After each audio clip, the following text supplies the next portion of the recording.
HQ here, this building, our offices, in collaboration with the British High Commission, we decided to do this chevening scholarship promotion. And then our esteemed colleagues from British High Commission, Mr. Ran here, and we have another one, Mr. Sylvester is going to be here in a bit. They are going to take you through how to do how to apply on that. And also some of us, our previous, the alumni of chevening, there are 3 of us. We are also going to talk a little bit about our experiences, and then we are going to accept questions, Q&A. We're going to have a Q&A session for about 20 to 30 minutes. It depends on how many questions that we have. And hopefully you will all listen carefully, and then by the end of the day, every single one of you will be able to apply to the program itself. Okay, so I welcome Mr. Ryan to start the program. Good afternoon, everyone. I hope you can hear me at the back. I will shout, but if anything gets unclear, just say, speak louder, and I shall do that. I've also got a microphone that I need to stay near, and there's cameras taking pictures and video and things like that, so I'll try and make sure that everyone has a clear view and can hear me. I'm very pleased to be here, and I'm very pleased that you're here today. I want to talk to you about the UK government's Master's Scholarship, which is called Chevening. And as Rashid has said, we have a few colleagues who will be here who can tell you what it's like to have been through it, to have lived in the UK as a Zanzibari, and what they brought back.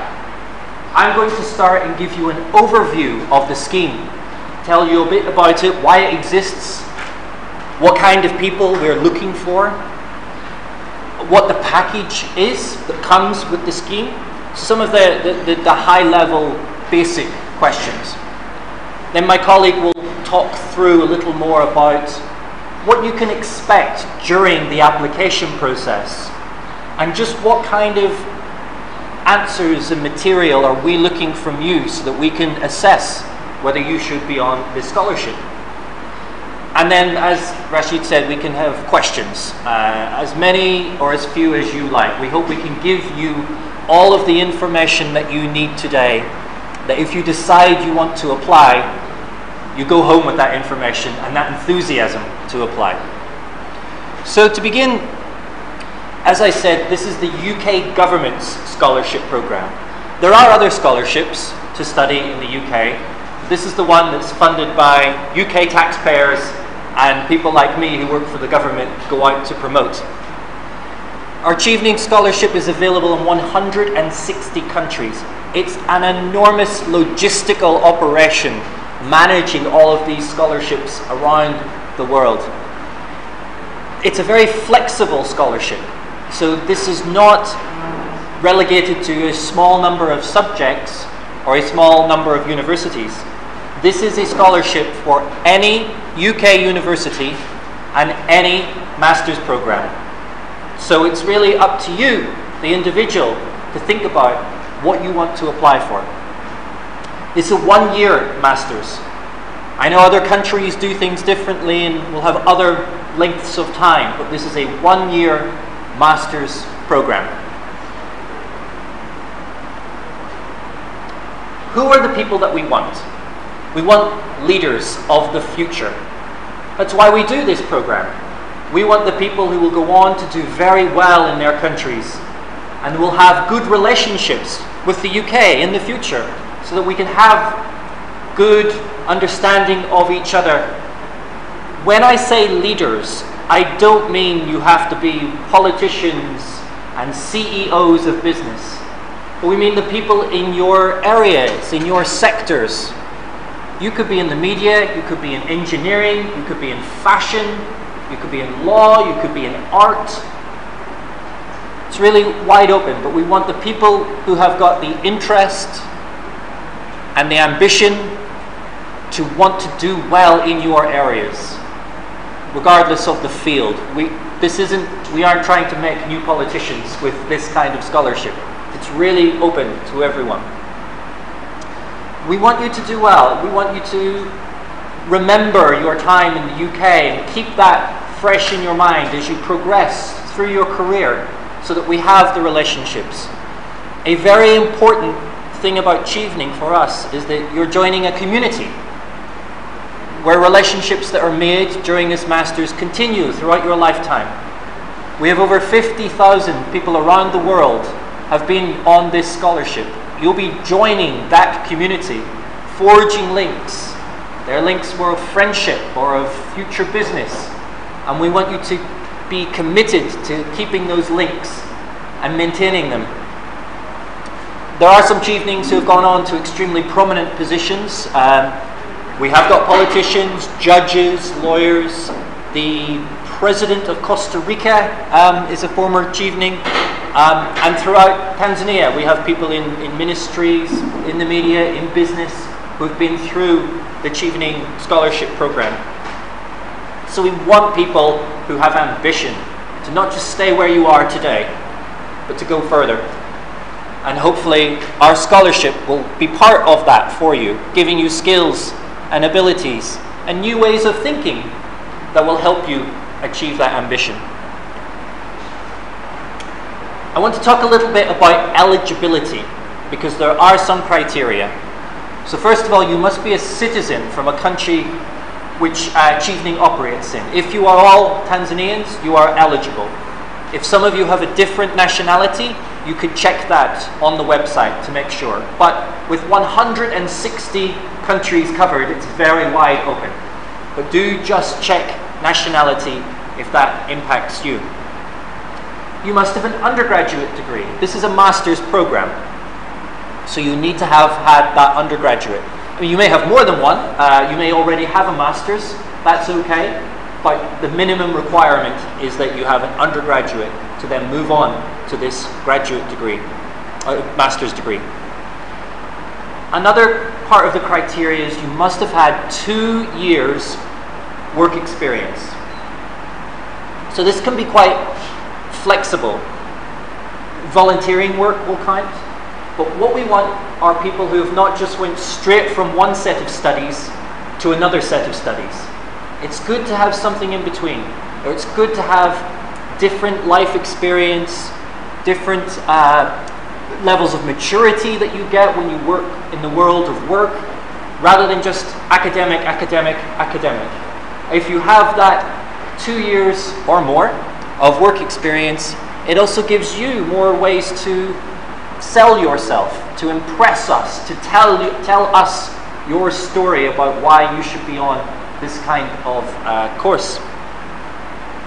And the final point is you should not have already received UK government funding to have been on a course. Basically, this cannot be your second Chevening scholarship or anything comparable with UK funding. So let me talk a little bit about applying for universities. So this is a big part of your work. You have a lot of research to do when you apply. We are the scholarship, the money part. You have to concentrate on the academic part. You will be working or studying currently in current sectors, or you have an idea of what part of academia you want to go into. Start there, do the research, look into what courses you're interested in, where you're interested in doing them.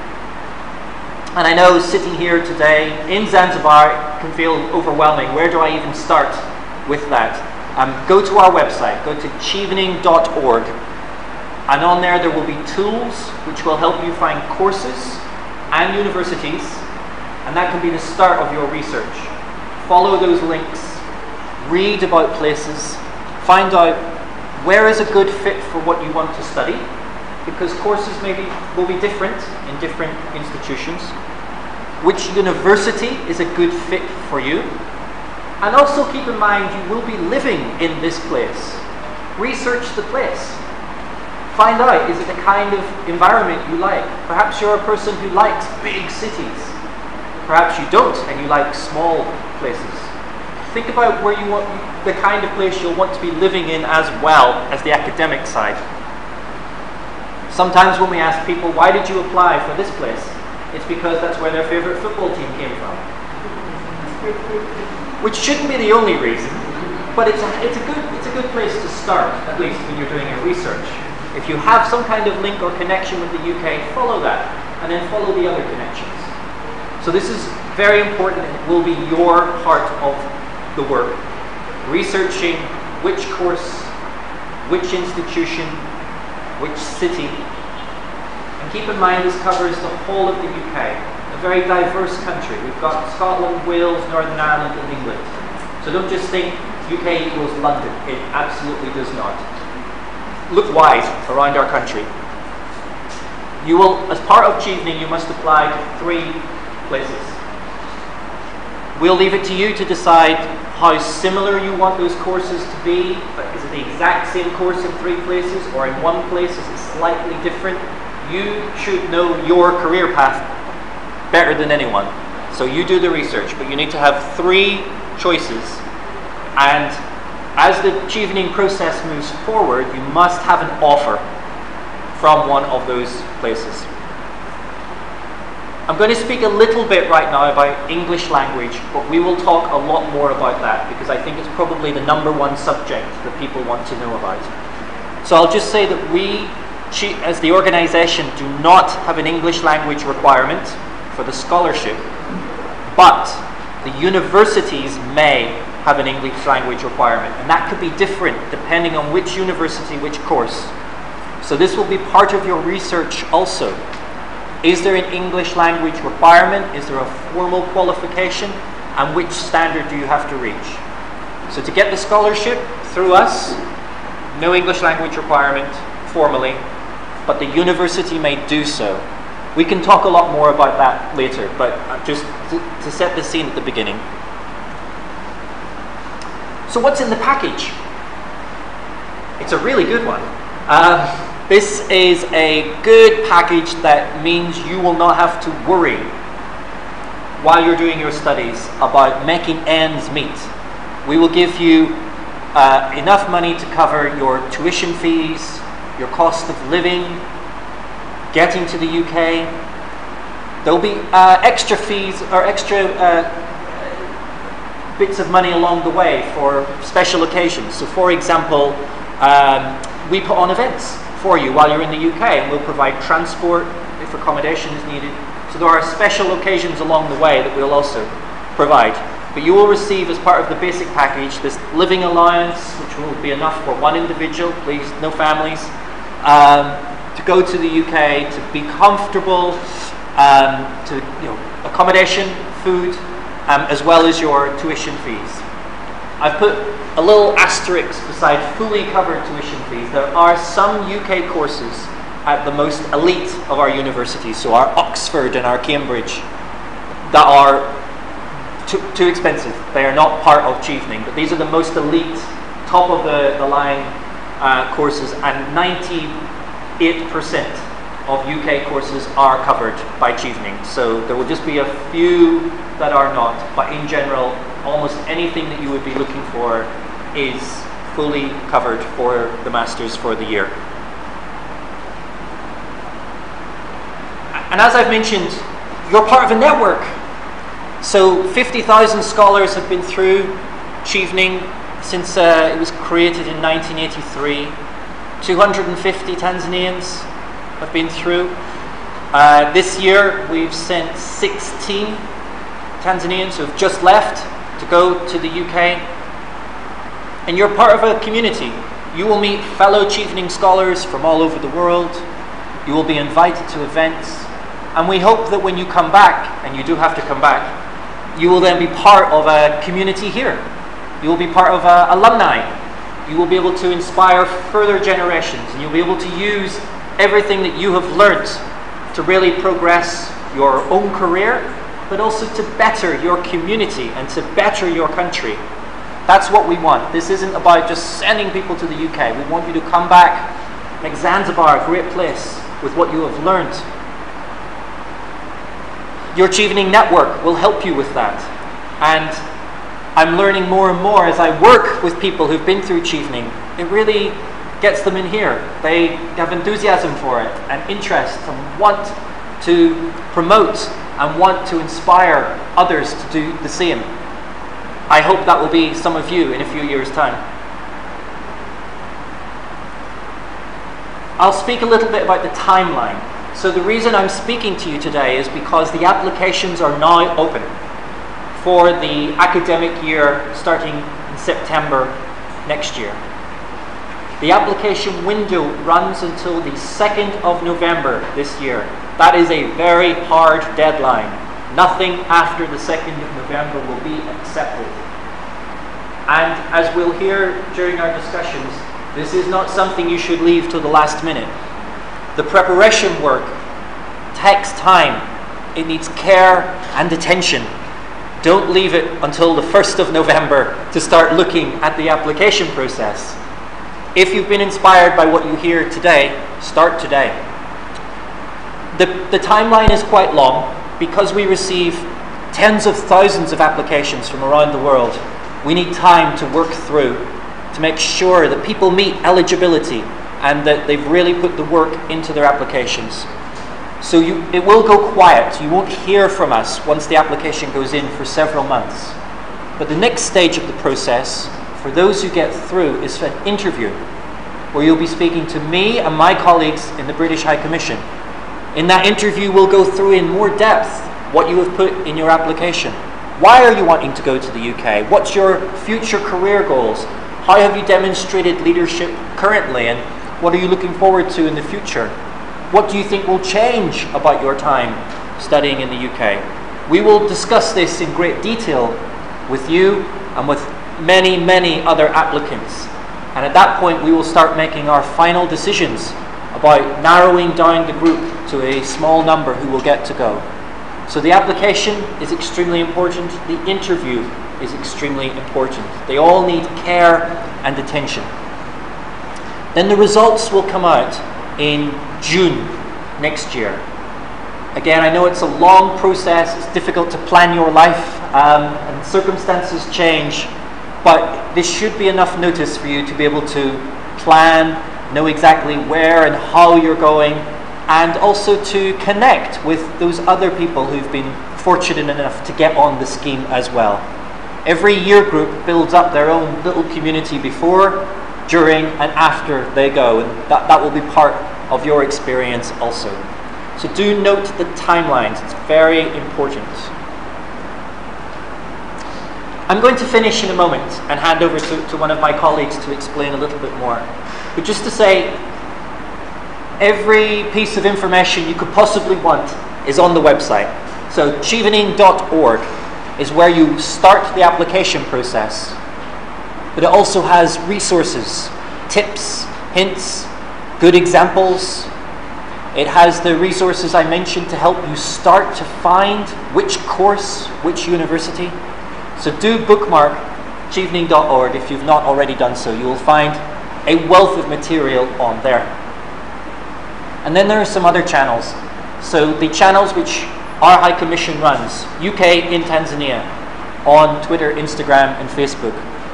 There we post lots of hints, tips. About once a week we're posting a video with a former alumni giving advice and sharing their experience. And every week it's a different member of our alumni.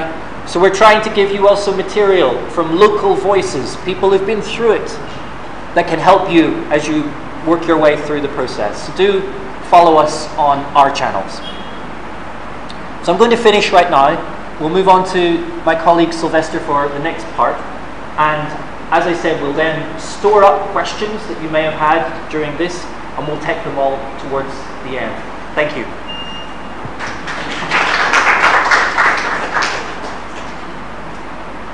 Thank you, Ryan. Good afternoon, everyone. Habari zenu.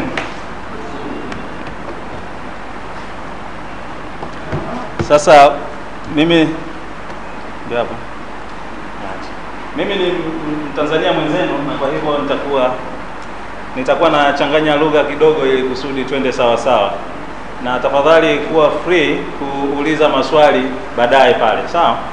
Ulizeni maswali yote kwa sababu tuko hapa kwa lengo la kusaidiana ili kusudi wote tuweze kuomba na hatimaye kupata hii fursa. So as I said, I'm Sylvester Ernest. I'm the senior political officer, British High Commission, but I happen to have also benefited from this scholarship. So I joined the British High Commission immediately after coming back from the UK. Unaona marupurupu ya kusoma UK. Wamenipa scholarship afu nikarudi wakaniajiri. So I'm going to talk about who we are looking for. Aina gani ya watu tunawahitaji, and then I'll take you through the tips on how to apply and have your application succeed. Sawa sawa. Alafu baada ya hapo tutawakaribisha pia rafiki zetu wengine tuko nao hapa ndani Wazanzibari ambao wamebahatika kupata hii fursa ili kusudi wakutieni hamu ya kuomba na kupata. So tunatafuta watu gani? Ryan touched a little bit about who we are looking at actually. Watu ambao wako na morali, watu ambao wako na hamu ya kwenda mbele. Yeah? Watu ambao kwa kweli wako na leadership qualities. Mtakuwa mmejua kwamba this scholarship targets emerging future leaders. Yeah? So our leaders, it doesn't necessarily have to be people who want to be politicians. No. Well, they are all welcome, but a leader is anyone who can impact change in whatever area he or she is in. Sindio?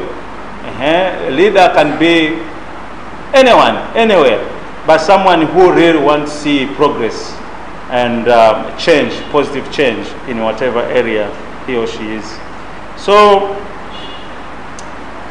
basically, there is nothing like a typical chevening scholar. Kwamba huyu ndiye, actually anyone, ili mradi tu yeye awe anafikia hizo qualities ambazo tunazitaka. But those who are successful tend to have ambitions. Lazima wawe na malengo makubwa. They need to be dreaming big and aiming to be there, putting efforts to be where they are dreaming to be. Yeah? But you need to have those leadership qualities. Kwa hiyo hata ukigoogle hapo qualities of a good leader ni zipi, utaona mtu ambaye anajua communication skills, mtu ambaye yuko visionary. Sasa jamani, hayo ndio maswali huwa nauliza kwenye interview. Hayo ndio maswali huwa tunauliza kwenye interview. Qualities of a good leader. Yeah?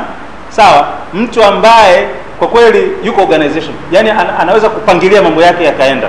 Sio? Mtu ambaye anataka kuona mabadiliko. Mtu ambaye ana work in a team. Huwezi kuwa leader alafu wewe ni one man show. Sio? Yeah? Kwa hiyo hao ndio tunawatafuta. So we encourage you to apply bila kujali gender, umri. Watu wengi walikuwa wananiuliza sasa, mimi na miaka 40, rafiki yangu nazeeka, naweza nika-apply na nikapata? We don't care. Alimradi wewe unafikisha hivi vigezo vingine ambavyo tunavisema na uko na hamu ya kufika mbele. So we don't discriminate against age, gender, race, nationality or whatever. Provided you want it and you can demonstrate that you want it and you can show all these other qualities that we want from you, then you are good to go. So kama alivyosema, first degree, at least 2 years work experience. We are not talking about you being employed in a formal employment. You can be volunteering. What we are talking is about 2 years since you left your uni for your first degree. So be doing something, hata kama haikulipi, lakini pia work in a community, fanya kazi na wenzio, tengeneza network, na utuambie katika hiyo network wewe umecontribute vipi kuleta mabadiliko. Lakini pia uweze jitahidi basi walau kwenye hizi mambo ya leadership lazima uongozi uanze chini. Uwezo ukatuambia wewe unataka kuwa rais wakati hutaki hata kuwa diwani sheha. Kwa hiyo ujitahidi basi uanze kupractice haya mambo mapema ili kusudi yaweze kusaidia. So tips hii pengine ni muhimu zaidi, kwa hiyo tafadhali sikiliza vizuri na uweze ku when you are applying for the Chevening scholarship, and of course when you are applying for anything, be it job or funding or whatever, people will take you serious if you took that opportunity serious. Sio wewe unachukulia poa poa tu, so you don't edit your work, unaandika tu, kuna bla bla nyingi humo, Kiingereza kimekaa hovyo hovyo, hata kama ni Kiswahili lakini kimekaa hovyo hovyo, hatutakuchukulia serious. Sio, ujue hao wanaopitia hizi application wanakuwa na application nyingi, loads of applications that they need to go through just to have few people ambao sasa they deserve. So wakikuta tu kasoro kidogo ya kwako wanatupa, wanasema I don't want to waste my time here, anaangalia nyingine. Sio, kwa hiyo lazima uwe makini, check your grammar and make sure your sentences make sense. Double check the spelling of words and institution names. Hivi unajua kuna watu wasio makini mpaka unakuta hata jina lake kakosea. Sisi tunafanya hizi kazi, kwa hiyo tunaongelea uzoefu. Kuna watu hawako makini kabisa, unakuta wamekosea vitu. Use relevant examples from your own experience to address the essay questions. Speak about you and not we. Jisemee wewe, when you are working on this or that organization, what did you do? What changes did you bring to that organization? Usiongelee holistically, jiongelee wewe na yale ambayo umeyafanya. Chagua jambo moja kati ya mengi. Si unajua katika umri wetu tayari tunaweza kuwa tumeshaachieve vitu tofauti. You don't want to bring all the stories about your life into one essay. Choose one, stick to that, na elezea zaidi kuhusiana na hiyo shughuli ambayo ulifanya na matokeo yepi yalipatikana. Sawa sawa?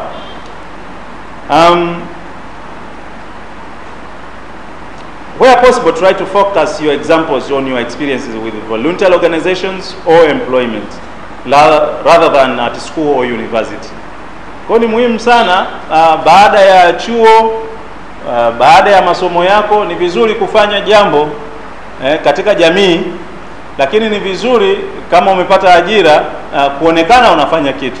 You see, you have people in organizations who would not want to be involved in anything.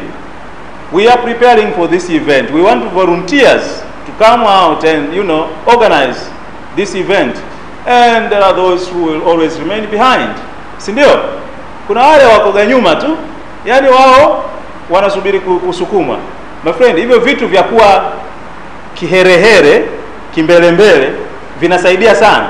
Unaelewa? Watu wanahitajika kwenda kufanya jambo hili, jitolee.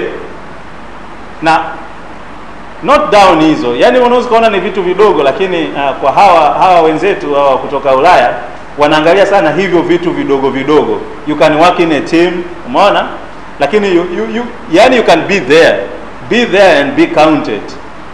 Na hivyo uhakikisha kwamba unavisemea. Kwa hiyo hivyo vitu vidogo ulivyovifanya, ulivyokuwa huko nyumbani, ulivyokuwa huko shule, ulivyokuwa kwenye hii NGO, ulivyokuwa kwenye hii muunganiko fulani wa kijamii huko kwenye eneo unalotoka, hicho ni kitu kikubwa sana, kwa sababu hicho ndicho kinakupa fursa ya kuonyesha uwezo wako, kuona interpersonal skills, kuona namna you can work in a team, kuona communication skills na vitu vingine kama hivyo, namna ambavyo vinaweza vikasukuma jambo fulani likaleta matokeo tarajiwa. Si ndio? As I said, use I instead of we. Don't use bullet points to outline job responsibilities or future plans in your answers. Write an essay and they tell you 300 or 400 words. Lazima iwe hapo. Wasije wakakwambia 400 words, wewe unaandika 200 words. ni plus or minus 50 walau, sawa.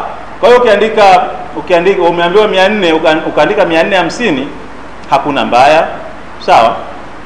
Umeambiwa 400 ukaandika 350 sio mbaya. 400 ukaandika 200 wewe una shida kidogo. 400 ukaandika 600 utakuwa unaleta vurugu, sawa.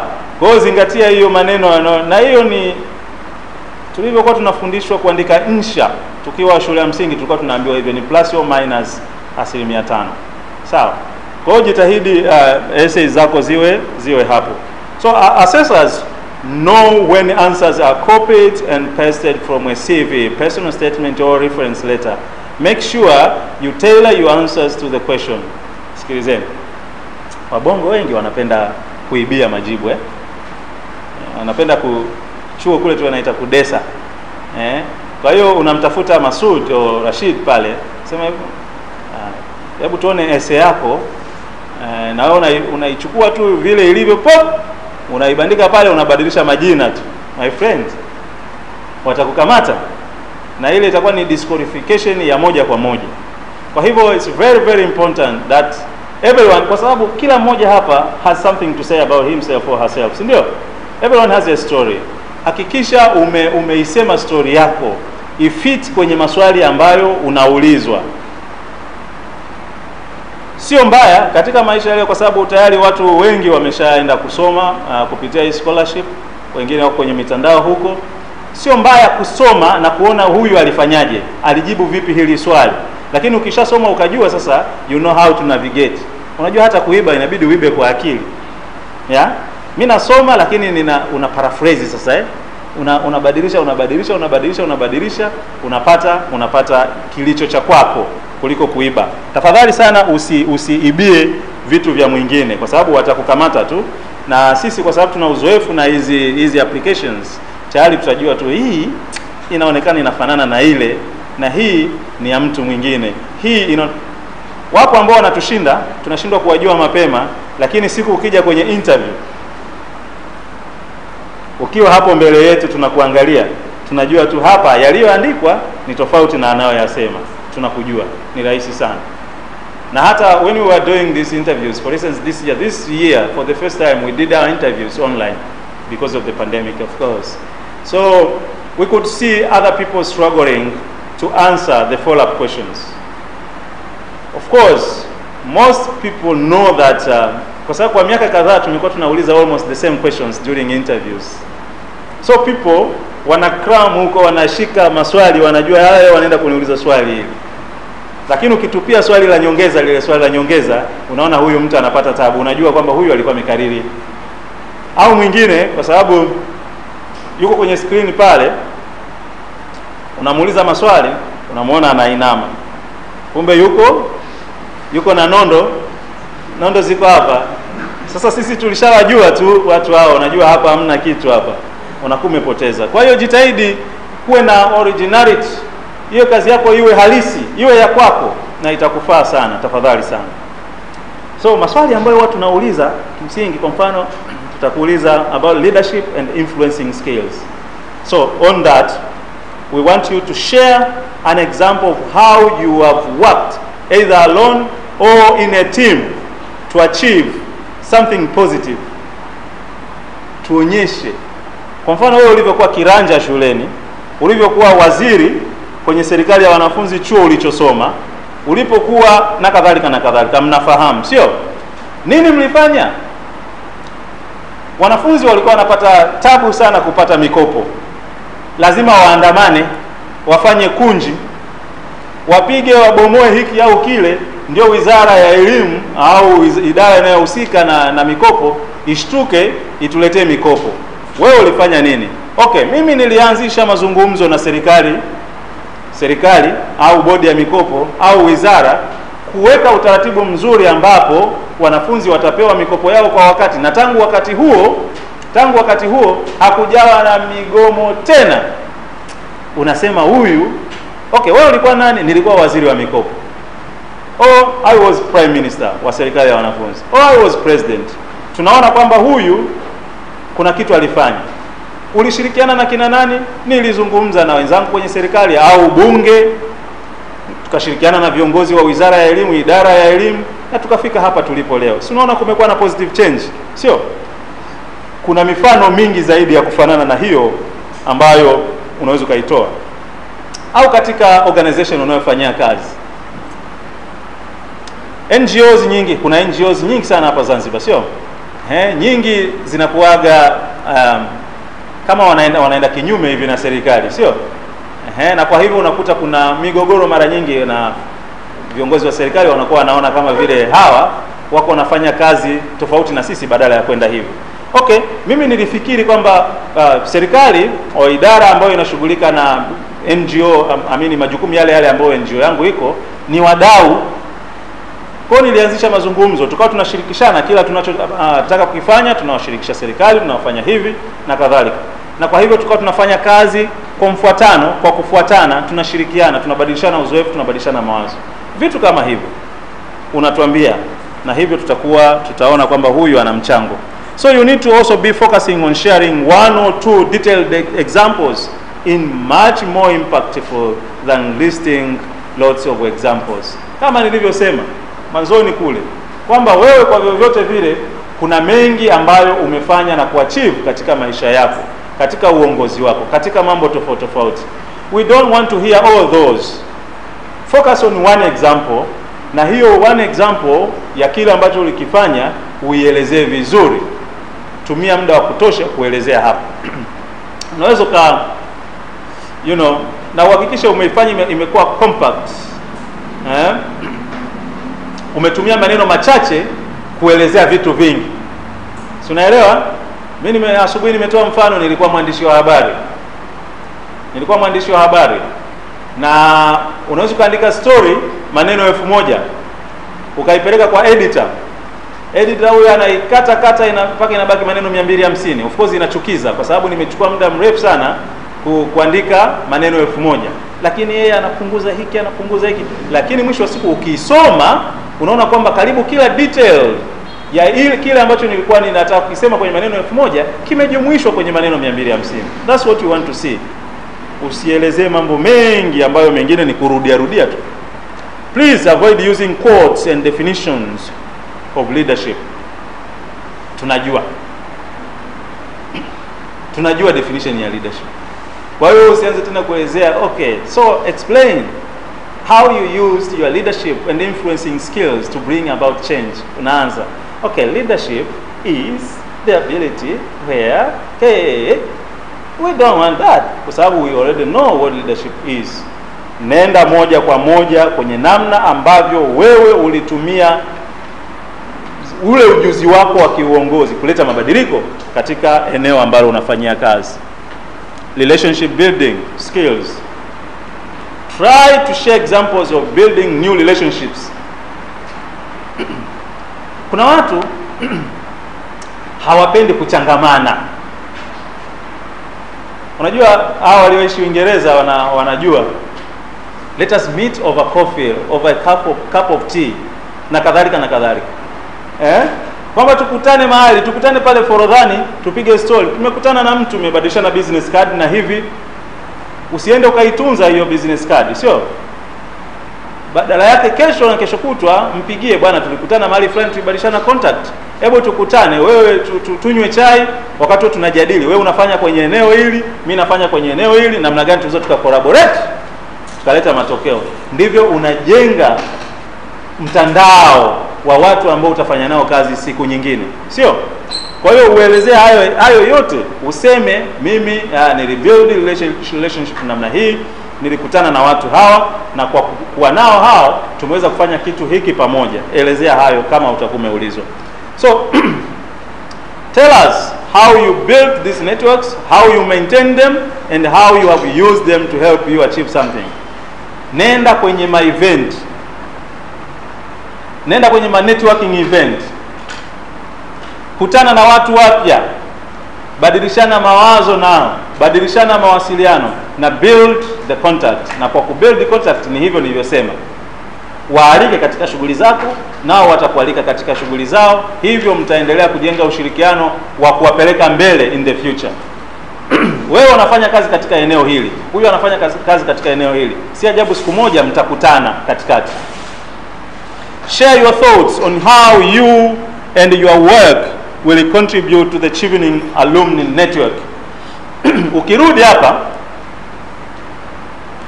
nyinyi mmepata mfano. Walioandaa hii event ni hawa ambao wametoka kusoma kupitia hii nini? Hii scholarship.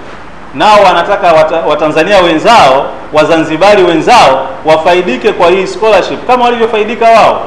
Kwa hiyo tayari mna mfano wa namna gani mnaweza mkafanya ili kusudi wengi zaidi wapate manufaa ambayo nyinyi.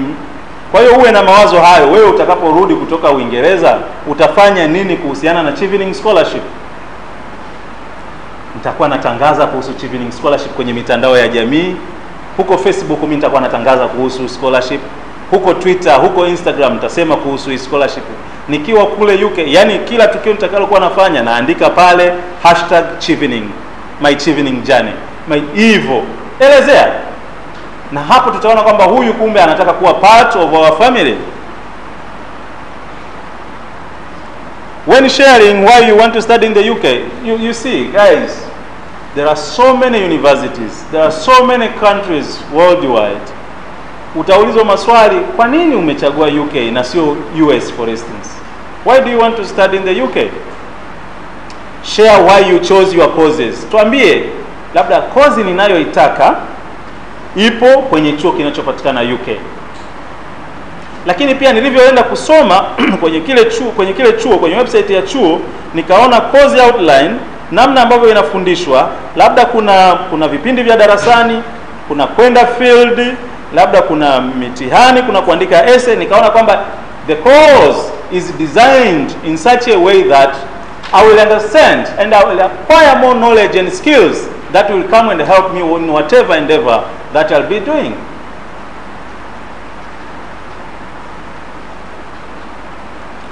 Also, useme utatoka na nini kwenye hiyo course. What do you want to achieve? Na kwa nini hiyo course ni muhimu katika career development yako? Everyone here must have career goals. Ya 5 years, ya 10 years, na hata ya 20 years. You need to know what you want to become. Who do you want to become 20 years from now? Ukiwepo tu utakuwa unaishi lakini bila purpose. You need to know who you want to be 10 years from now, 20 years from now. Lakini unaweza kuelezea labda chuo hiki ninachotaka kwenda kusoma kimeorodheshwa kwenye vyuo 10 bora duniani. Nataka kwenda kuona hiyo. Kila mmoja anataka kwenda kusoma kwenye chuo kilicho kizuri, sio? Sema. Sasa kuna mwingine anakuja kwenye interview, hata hajui hicho chuo. Hajui kuhusu hicho chuo. Hajafanya research. Hajui kwamba hicho chuo chake kimebobea katika eneo. Unajua kuna vyuo fulani ni maarufu kwamba chuo fulani unataka kusoma kozi fulani chuo hiki. Hajui. Lakini hizo taarifa it's over there, is on public domain. Inafahamika. Ni habari tu ya kusearch kwenye mitandao na kujua. Kwa hiyo do your research. Try to be as authentic as possible. Please don't copy sentences from university or tourism websites. Maana mtu anaenda kule sasa anasoma kwenye website anaona okay, kumbe hiki chuo, na yeye anakopi hivyo hivyo. Sawa, chukua hiyo idea uiandike kwa maneno yako. UK is very very serious against plagiarism. Iwe ni kwenye application au iwe ni wakati wa masomo kule, ujue kwamba ukiplagiarize watakukamata. Try to be emphasize how studying on your chosen courses would help you achieve your goals and benefit your home country upon return. Lazima ufikirie kuhusu manufaa ambayo nchi yako itayapata. Nyinyi kwa mfano hapa Zanzibar, serikali hii, unajua tunaongozwa na serikali. Wengine hawapendi serikali, hawapendi kusikia serikali, lakini my friend, hakuna namna utaishi bila serikali na wanasiasa, sio? Wao ndio wanaseti vipaumbele. Vipaumbele vya serikali ya Rais Mwinyi sasa hivi ni nini? Ameintroduce kitu gani kwa mfano? Uchumi wa blue. Hiyo ni kubwa uchumi wa blue. Kwa hiyo kwa kipindi cha miaka pengine 10 ambayo atakuwa madarakani ni uchumi wa blue. Nguvu zitaelekezwa kwenye uchumi wa blue. Kwa hiyo kama kuna wasomi wowote ambao wamesoma mambo ya oil and gas, mambo yote yanayohusu bahari, uvuvi, mambo ya malikale na kadhalika, hao ndio sasa hot cake mjini hapa. Sasa unakuta hapo wamo wawili tu Zanzibar nzima. Hao ndio watakuwa ma consultants, yani wanapiga consultants za kufa mtu. Kwa hiyo na wewe unataka uwe part of that, tafuta kozi ambayo itakuweka katika position ambayo utakuwa unatafutwa. Vijana wadogo wadogo, tunakuta vijana wadogo wadogo wanapiga hela kweli, kumbe wao ndio wataalamu kwenye maeneo yao. Sasa sio wewe unaenda kusoma tu kwamba ili mradi naenda UK, kozi yoyote, chuo kikuu chochote. No, fikiria kuhusu kozi ambayo kwa kweli itakuja ikufae wewe na nchi yako. Itakuja ikufae wewe na nchi yako. Kwa sababu tunaenda kusoma ili mwisho wa siku tuje tuisaidie nchi. Ndio maana tunasisitiza kwamba naenda kasome, after your 1 year stay in the UK, come back home, help build your country. When sharing about your career plans, give real thought to how you intend to make the most of the opportunity to study a master's degree in UK. Share detailed examples of your short, mid and long-term career goals. Nimeshasema hii. You will get extra points if you can link your career goals with any of the UN's 17 Sustainable Development Goals. Asubuhi nilikuwa nasema hapa, kuna watu hapa hawajui hata habari ya hizi Sustainable Development Goals. Lakini hizi ni vitu ambavyo vipo kwenye mtandao, unaweza kusoma ukajua kuhusu haya malengo ya dunia, malengo endelevu ya dunia na kadhalika. Unasoma unajua. Kwa hiyo lazima uwe up to date with what is happening in the world. Sawa sawa. Sasa ulink hiyo kozi yako unaenda kusoma, na wewe utakuja uunganike vipi, ufit into the Sustainable Development Goals. Very important. Make sure your goals are ambitious but realistic. Usije ukaleta malengo makubwa ambayo huyu jamaa anafikiria kwenda mwezini huyu. Fikiria kuhusu yale yanayowezekana. Tunatamani watu ambao wanalenga kufika pale. Sawa? Watu ambao wanalenga kufika the top. Lakini watu ambao wanajua kwamba ili nifike hapo lazima nianze taratibu. Kwa hiyo wewe usituambie tu sasa hivi mimi ni junior officer kwenye wizara fulani, nitakaporudi ndani ya mwaka mmoja mimi nitakuwa katibu mkuu. Uongo wewe. Acha kutudanganya. Kwa sababu sio hivyo. Wewe sema nitakapoenda mimi nitasoma, nitajitahidi niwe sawa sawa, nitakaporudi narudi kwenye kazi yangu. Then hatua kwa hatua nitaanza kupanda. Hatua kwa hatua nitapanda, mwishoni najiona nikiwa pale. Ili kusudi nilete mawazo yangu mapya, ni influence change katika hiyo idara ambayo mimi nafanyia kazi. Make sure your goals are ambitious. I said, outstanding applicants demonstrate real enthusiasm about making a lasting positive contribution to their home countries and have clear ideas about to achieve it. Kwa lazima ujue malengo yako ni yapi. Malengo ni kwa nchi yako. Zamani wakati mimi nikienda ilikuwa tunapewa mwaka mmoja wa kukaa kule na miezi minne. Mwaka mmoja na miezi minne. Unamaliza masomo, unaenda September, around September, unamaliza masomo yako September nyingine, lakini unaruhusiwa kukaa mpaka Januari. Sasa hivi wanaruhusiwa kukaa mwaka mzima bwana. Kwa unaweza ukamaliza Januari, ukamaliza September, Oktoba hapo, lakini ukakaa mpaka mwaka mwingine kama unataka kufanya kazi na, lakini ikiisha visa yako maana yake urudi nyumbani. Kwa hiyo lengo kwa kweli ni kuwasaidia hawa watu warudi nyumbani, na ni muhimu sana. Ukituambia kwenye application yako kwamba I want to settle in the UK, ujue upati kwamba I finish my second degree, my masters, and then find a job somewhere in London. Upati. We want you back. Come back here, then share what you have learned there. Ndugu zangu, nawashukuru. Naomba nikomee hapa ili kusudi sasa nikaribishe wenzetu hawa Wazanzibari wa Tanzania wenzetu ambao wamefaidika, wazungumze kidogo tu, halafu baada ya hapo tusikilize maswali kutoka kwenu. Karibuni. Tuanze na Rashid.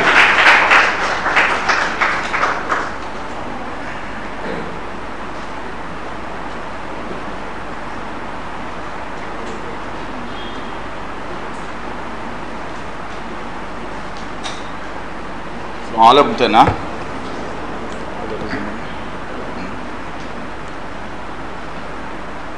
Endelea. Okay.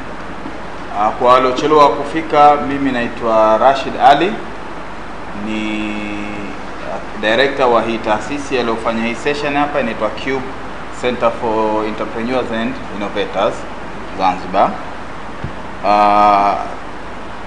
Pia vile vile kwa vile nataka ninachokizungumza kipate kufahamika vizuri zaidi, kwa sasa hivi nitazungumza kwa Kiswahili ili mpate kufahamu vizuri zaidi. Na mimi kwa kupitia Chevening, mimi ndio Mzanzibari wa mwanzo kuweza kuwa mnufaika wa hii scholarship ya Chevening hapa Zanzibar. Asanteni sana. Baadaye mpaka sasa hivi tumefikia hatua 3. Tuna advocate Mr. Masoud na Amna hapa, tuko watu 3, na inshallah kuna kuendelea mbeleni tutapata angalau watu 10 ndani ya kipindi kifupi kupitia kwenu nyinyi. Sawa. Haya. Sasa watakuja kuzungumza the other fellows, alumni Mr. Masoud and Amna about the experiences, but nataka kuzungumza kitu specific ambacho nimekiona mimi katika muda wangu ambao nimejaribu kuwasaidia watu kuapply hii Chevening. Sababu tokea nilivorudi nimejaribu kuwasaidia watu wale 3, na kuna changamoto specific 2 kubwa ambazo ninaziona na ni muhimu nizizungumze sasa hivi. Ya kwanza ni English test specifically. Zanzibar, Wazanzibari tuna woga mkubwa sana kupita mpaka wa kufanya standardized English test. Yani ni too much yani. Unamkuta mtu amesoma university, amemaliza degree yake yote wa English. Somehow Kiingereza anakifahamu. Amekaa hapa, they listen to Ryan, they understood him. Every single sentence that he said, and they are still afraid of doing that test. English test jamani, nakwambieni sio ngumu kuifanya. Kabisa sio ngumu kuifanya. Kama umemaliza university kwa Kiingereza, ukasoma, ukamaliza, ukafanya mitihani, basi you can do it.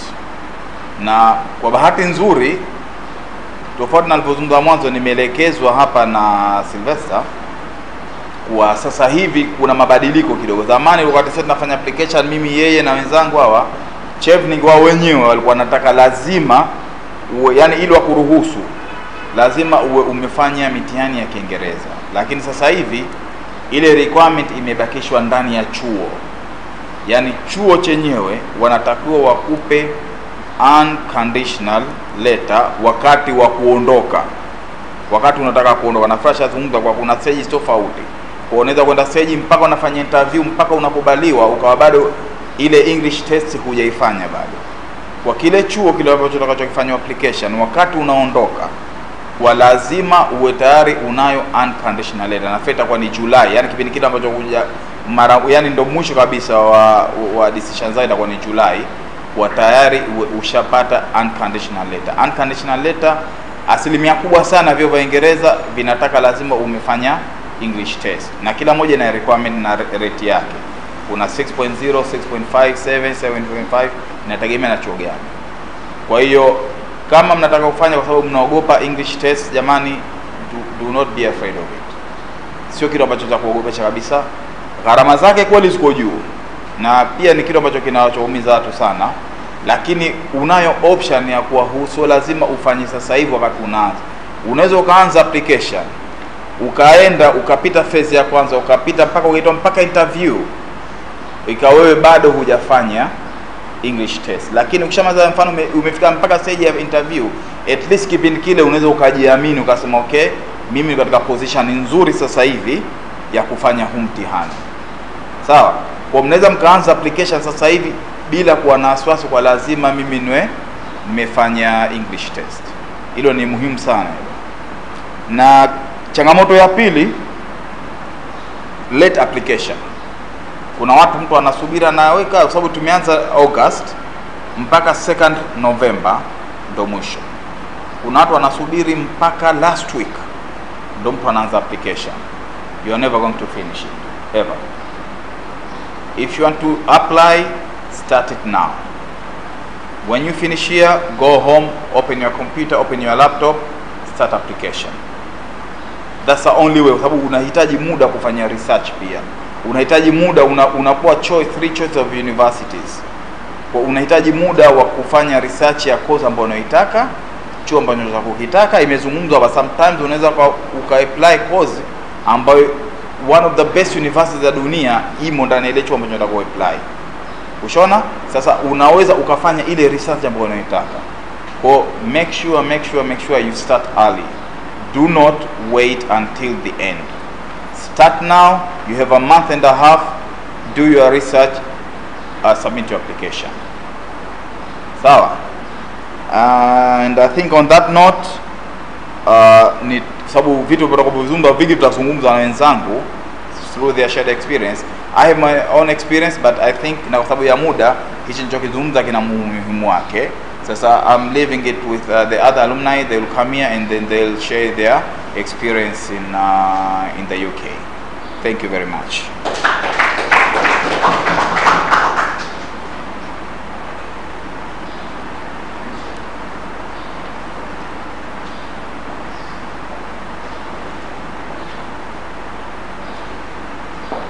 Assalamu alaikum. Bona audience sasa hivi imepoa kidogo. Mchana.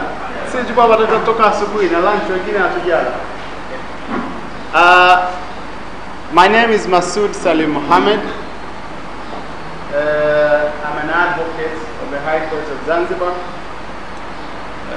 Kwa sauti ya Mheshimiwa Speaker unaweza kaniita wakili msomi. It has to be in that speaker's voice, msomi. Well, I cannot overemphasize the importance of this language I'm using. So it's not my favorite language to use, especially when talking to Tanzanians or Zanzibaris. But for the purpose of today, I will use it.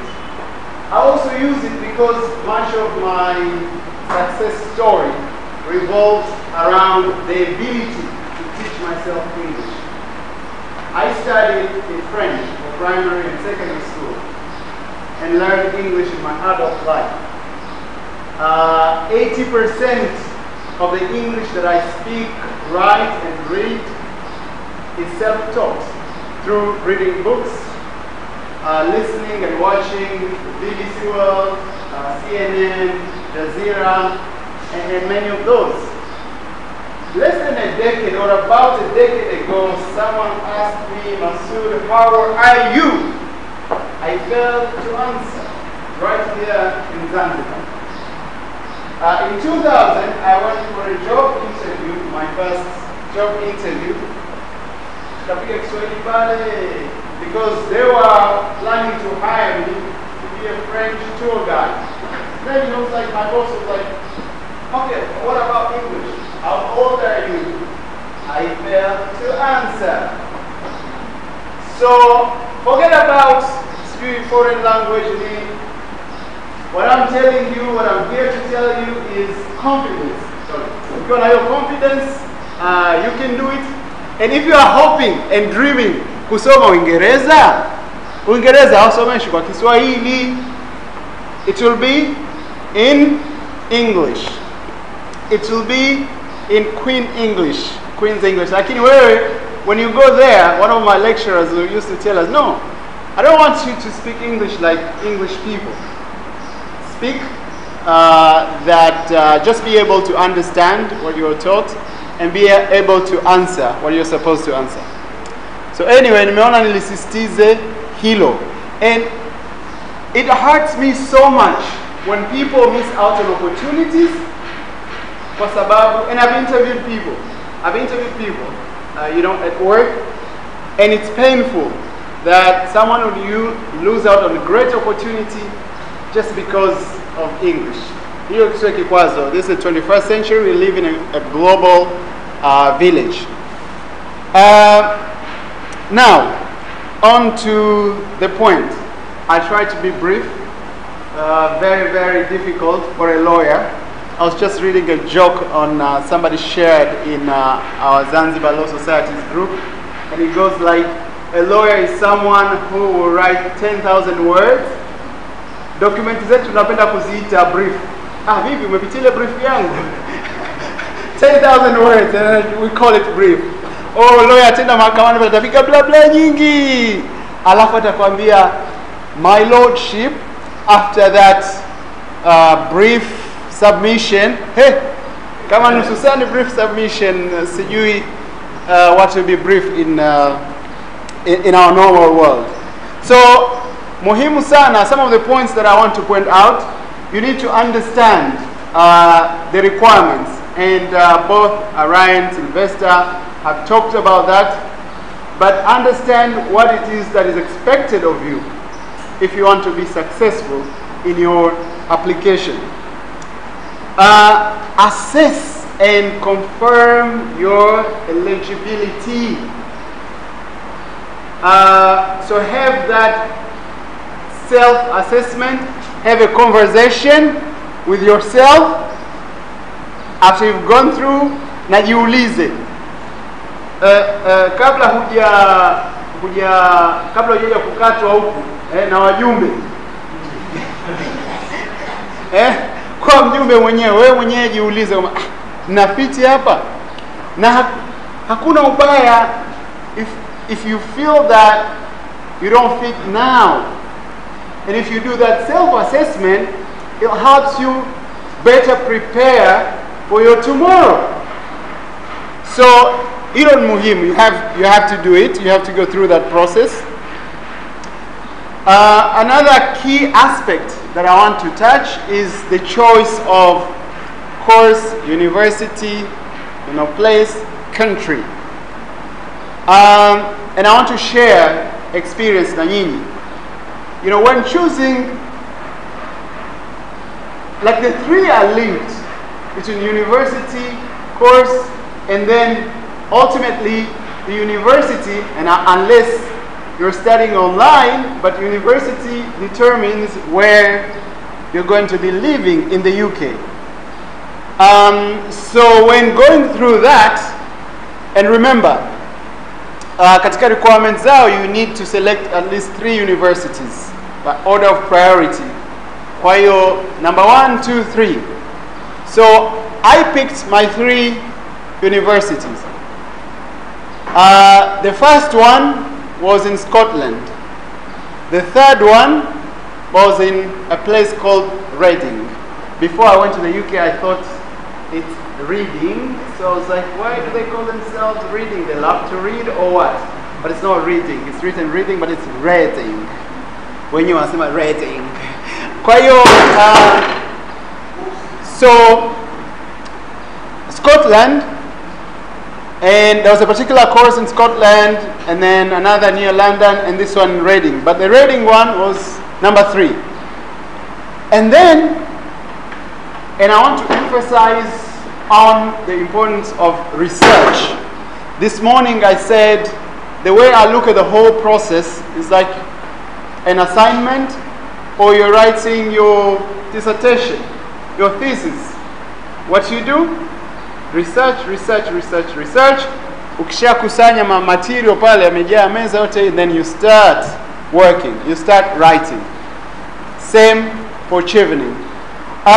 So I was excited about the title of the course without digging deep and understanding more about the university and the place.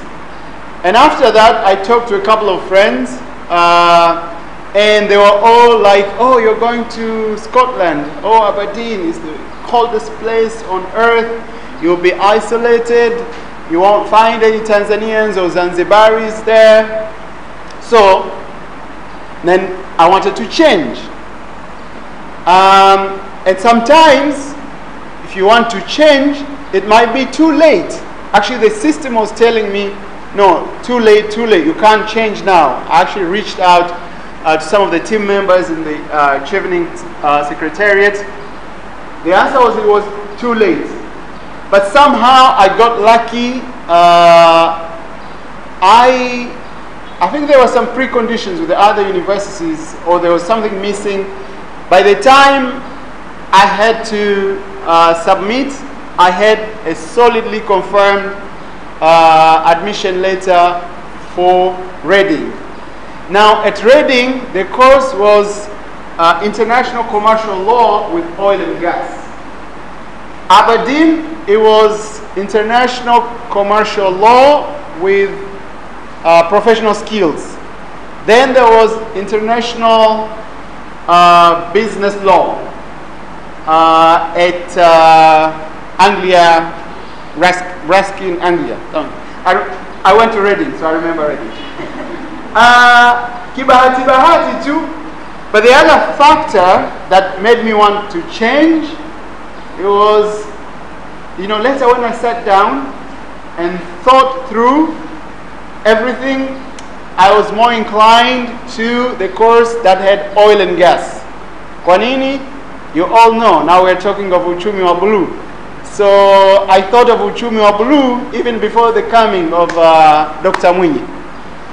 So I was like, no, oil and gas is more exciting. So I was lucky to get what I wanted, and I'm here to tell you and to give you testimony that I enjoyed every single minute, second of studying. Every lecture, and I was always sitting in front, rarely missed any. So I enjoyed because I picked something that I was very interested in. So I enjoyed then, I continue to enjoy today, and I believe I'll continue to enjoy it for some years to come. So in picking your course, also think about its relevance. Sylvester alizungumza hapa. So I'm just emphasizing on that point that few years ago nilifikiri kwamba iko siku Zanzibar itakuja kuwa na mafuta na gesi. We're not there yet, but I'm glad that I did it, and although sector bado haijapik, but I've been able to contribute in one way or another. Na I think I'll be speaking at ZIRP. Some of you know ZIRP. They usually hold public lectures, monthly public lectures. I'll be talking on oil and gas development and what needs to be done by Zanzibaris to be prepared. But that's a topic for another day.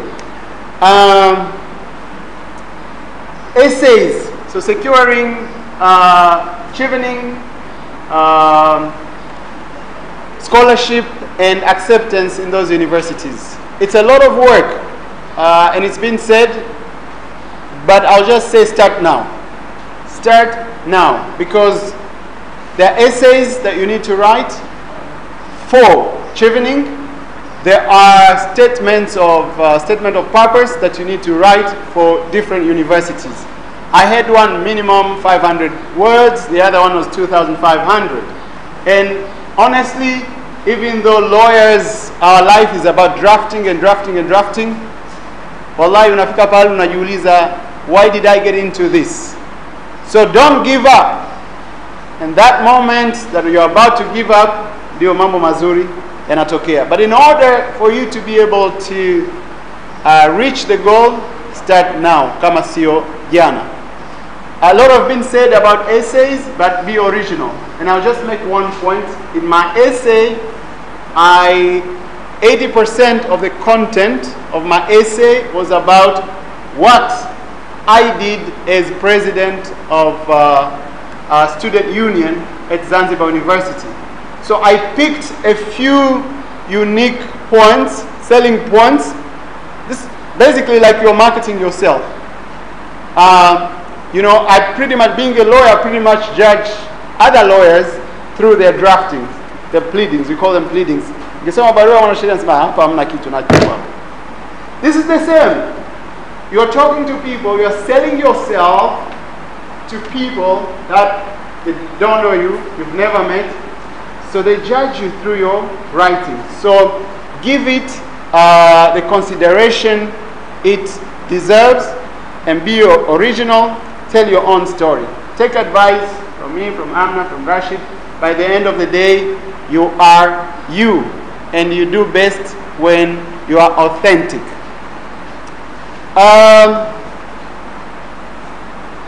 Let me talk about academic experience. I'll give it a wow.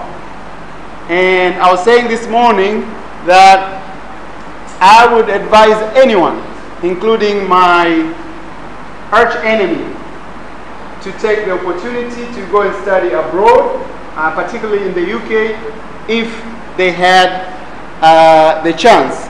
So you, the bright future leaders, I can only hope and wish for you that you apply and you get it. But to get it, just like anything else in life, you have to toil. You have to be committed. I speak English today because I toiled, because I stayed up at night teaching myself English. I read. So you can get it. You can all be the next Chevening scholars, and we shall all be very proud of you. But you have to be committed.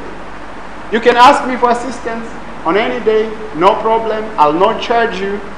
But don't come to me and say, mwanasheria sasa nataka nije ofisini wako pale tukae tuanze kufanya application yangu what. No, I won't do that. Yani, I'll tell you bluntly, I will not do it. But you come up with your draft and you're asking me just to review. Makes my life easy, makes your life easier. So that kind of assistance will be there. But for us to do it for you, nobody can do it for you. So be disciplined. Discipline. Then you shall be successful. My last point on the experience in the UK, I said this morning when I was about to go, it was just a few months before Ramadan, and you know, you kind of wonder, I'm going to a different country for the first time, how is it gonna be? Vipopo vitapatikana huko, mihogo, sijui nini, nazi, chapati. By the way, nilikuwa napiga chapati tamu kweli. Nilipata mshikaji London akampeleka kwa mama fulani wa Kizanzibari. Chapati, lakini chapati nafikiri pound moja chapati. Guys, rest assured kwamba Uingereza they really care a lot about diversity. In every setup you'll find yourself utakuta kwamba wamezingatia vyuo vinapaka diversity officer. Serikali ya wanafunzi na diversity officer. So katika chuo changu there was a Muslim center like a mosque. Na siku nyingine during winter it was too cold, we used to use some of the lecture rooms. Inafungwa kabisa tunatumia kusali. As for Ramadan, community ile pale ya chuo, the Muslim community at chuo, they used to organize iftar. Siku zote 30 pale tukwenda kupiga iftari ya Dezo. So msiwe na wasiwasi. I think I will end here. I could probably go on. You know, when you talk of Chevening and the experience in the UK, you could write a brief of 10,000 words. But msiwachoshe, msinichoshe, msiwazingue, msinizingue, asanteni sana. Now we are here. Over to you, Madam Future Ambassador, Tanzania Ambassador for you. Hello everyone. I can see lots of familiar faces. Nitatumia lugha zote mbili, lakini mostly English and a little bit of Kiswahili. Kwa wale ambao watakuwa wanijui, my name is Anna. I work as a social entrepreneur. I run a kindergarten school near the airport. Now it's turning into a community, a social enterprise, because we want to initiate a community life. Anyway, enough of me. I graduated from the University of Sussex. I'm the recent Chevener. I graduated in 2019. Unfortunately, sio wengine ndio ambao imetukuta corona kule. So my experience is a bit different from Masood's and Rashid's, but it was beautiful. I can assure you that once you get there, it's not a lonely life. It's really amazing. In spite of the shocking pandemic that happened in March 2020, schools had to be, universities had to be shut down. Life almost stopped, I must say. But it was beautiful because we organized ourselves as shelters. I used to live in a flat, but all of them were not shelters, and most of them kept on leaving because most of them were coming from Europe. They started leaving after the pandemic, and I was afraid that I'm going to be there alone. But then I talked to a fellow Kenyan living in Brighton as well. Brighton, University of Sussex is in Brighton, southern England. And we organized ourselves, and we've been together for almost 4 months, living in the same area. So it's beautiful. The Shemnik Secretariat are also very, very, very, very supportive. I guess it was shocking for everyone, but in about 4 days, the Shemnik Secretariat was 24 hours available for us, I can say. They were a call away or an email away, and in case of anything, they just kept on sending emails to us to ensure that we were doing fine. I did my studies in development studies, Master of Arts in Development Studies in the University of Sussex. But I did my Bachelor of Business Administration. I did a Bachelor of Business Administration. The reason I changed, or I took a turn from business to development, I used to work as an accountant before, but I never liked my job. You know, these choosing courses are trials and errors. I chose business administration. I just thought it was fancy at the moment. Once I got on that chair, and I was like, no, this is not a seat for me. I took another direction towards community development, and I started as a volunteer in NGOs, and now I'm employed in the NGOs. Yeah, so you can study engineering and then do something completely different if you can explain why you did that, show your impact in development. Yeah, I would start sharing 3 tips that haven't been shared with Masood and Rashid. One is tell your story. You need to tell your story. We tend to think that our stories are not important. Everyone, every face has a story. Share your story. They want to feel the spark. They want to see how motivated you are. The only way they can see how motivated you are in the story. You do not need to be a professional to tell a compelling story. I know most of us get a challenge in organizing the narrative, but that should be okay. I'm not sure about my fellows, but I'm sure every one of us, the 3 of us, are happy to review what we say. Not to write, not to help you write, but to review what we say. Once you tell us story. Number 1, show your impact. You didn't wake up overnight and started caring for girls. I mean, it must have started somewhere. Show an impact. How was it before you intervened? How is it now? Where do you see yourself going? What's the vision? How many people have you been able to impact? The last one is, please keep an open mind. It's very depressing to go through the very, very, very long process, difficult process, and then be rejected. I got rejected twice, but then I applied again and got through the 3rd time. Please don't give up. Take this as an opportunity to learn. Yeah? Take this as an opportunity to learn, otherwise don't give up. Yeah? Thank you so much. Asante sana. So you hear all these inspiring stories from the people that we know. It will be you next time speaking here to your countrymen and women who also want to benefit from this. So this is your chance. Grab it. Tunalala sana tatizo letu sisi wa Tanzania. Hatuchangamkii fursa. Watu wengi wanakuwa nalalamika, oh, how am I going to fund my master's studies? Hey, the UK government is here to fund for your studies. changamka, tafuta hizi fursa na zinapatikana. Halafu process ya kuapply ni kweli sio ndefu sana, sio fupi, sio rahisi. Unajua watu wengi wanapenda things brought in a silver platter. Watu wengi wanapenda spoon feeding lakini wale wanaofanikiwa katika maisha ni wale wanaochangamka, wanaokomaa, wanaopersevere. Amefeli mara moja, akakata tamaa, apply tena, akakosa, aka-apply ya tatu ndo akapata. Nafahamu watu walio apply mara 5. Nafahamu wengi. We have been doing this work for 6 years. So I know people who have applied 4 times, 5 times, and they get rejected but never lost hope. Kwa hiyo mwaka huu kuna mtu ambaye ameapply mara ya 4 amepata. Mwalimu wa shule ya msingi Arusha kule, Dines. She's a primary school teacher. Dines Moses. Nendeni nikitaja ya majina mnaenda Facebook. Ukienda Facebook kwanza utaona tu picha yake pale, tuko tunawaaga last week, I think 2 weeks ago, tuko tunawaaga hapo Serena Hotel kwa ajili ya kwenda. Tayari wameshaanza kwenda, kuna wengine wamefika UK tayari.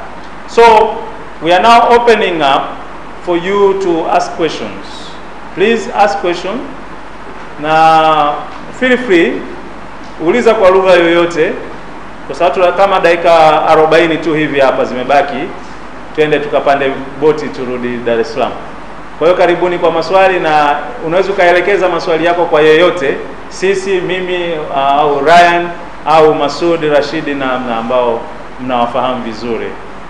Dada, karibu.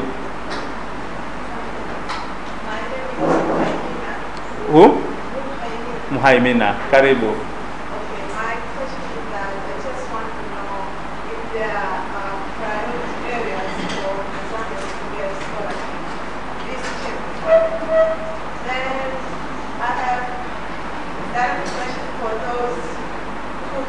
Yeah. I want to know if there have been researches, if it's because 1, 2, or 3.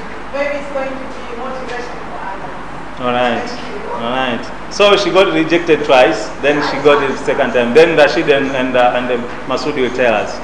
So many years back, when I was applying in 2013, Chevening Scholarship could provide specific areas where they will admit people into the scholarship. Wakati huo walikuwa wanatoa human rights, oil and gas, medicine, media, alafu na nini sijui. Kama 5 tu, maeneo 5. But nadhani mwaka uliofuata tu after mimi, nadhani 2014 2015, they opened up for any course that you want at any university in the UK. So hata sasa hivi it's any course at any UK university. Of course, lazima uwe strategic unapoomba, kwa sababu wana cap amount ya ada ya fedha ambayo wanaweza wakaspendi kwa mtu mmoja. Kwa hiyo usiombe, alisema Ryan mwanzoni kabisa kwamba there are those elite kind of universities where they will never allow you to go, kwa sababu ada zao ziko juu. They have a budget kwa kila nchi. Kwa hiyo wanataraji kwamba kwenye hizi pound 50,000 kwa mfano, wanatarajia they will fund 2 scholars. Kwa hiyo isije kama wewe umechagua kozi ambayo gharama ya kusomesha watu 3 inachukuliwa na wewe tu, watakuacha waende kwa hawa wengine. Sawa sawa? Kwa hiyo wanakwambia pale ni walau ada isizidi pound 28,000 nadhani, kama sio 30,000, pound 30,000. Kwa hiyo chagua vyuo ambavyo ada yao kozi hizo hazigharimu zaidi ya pound 30,000.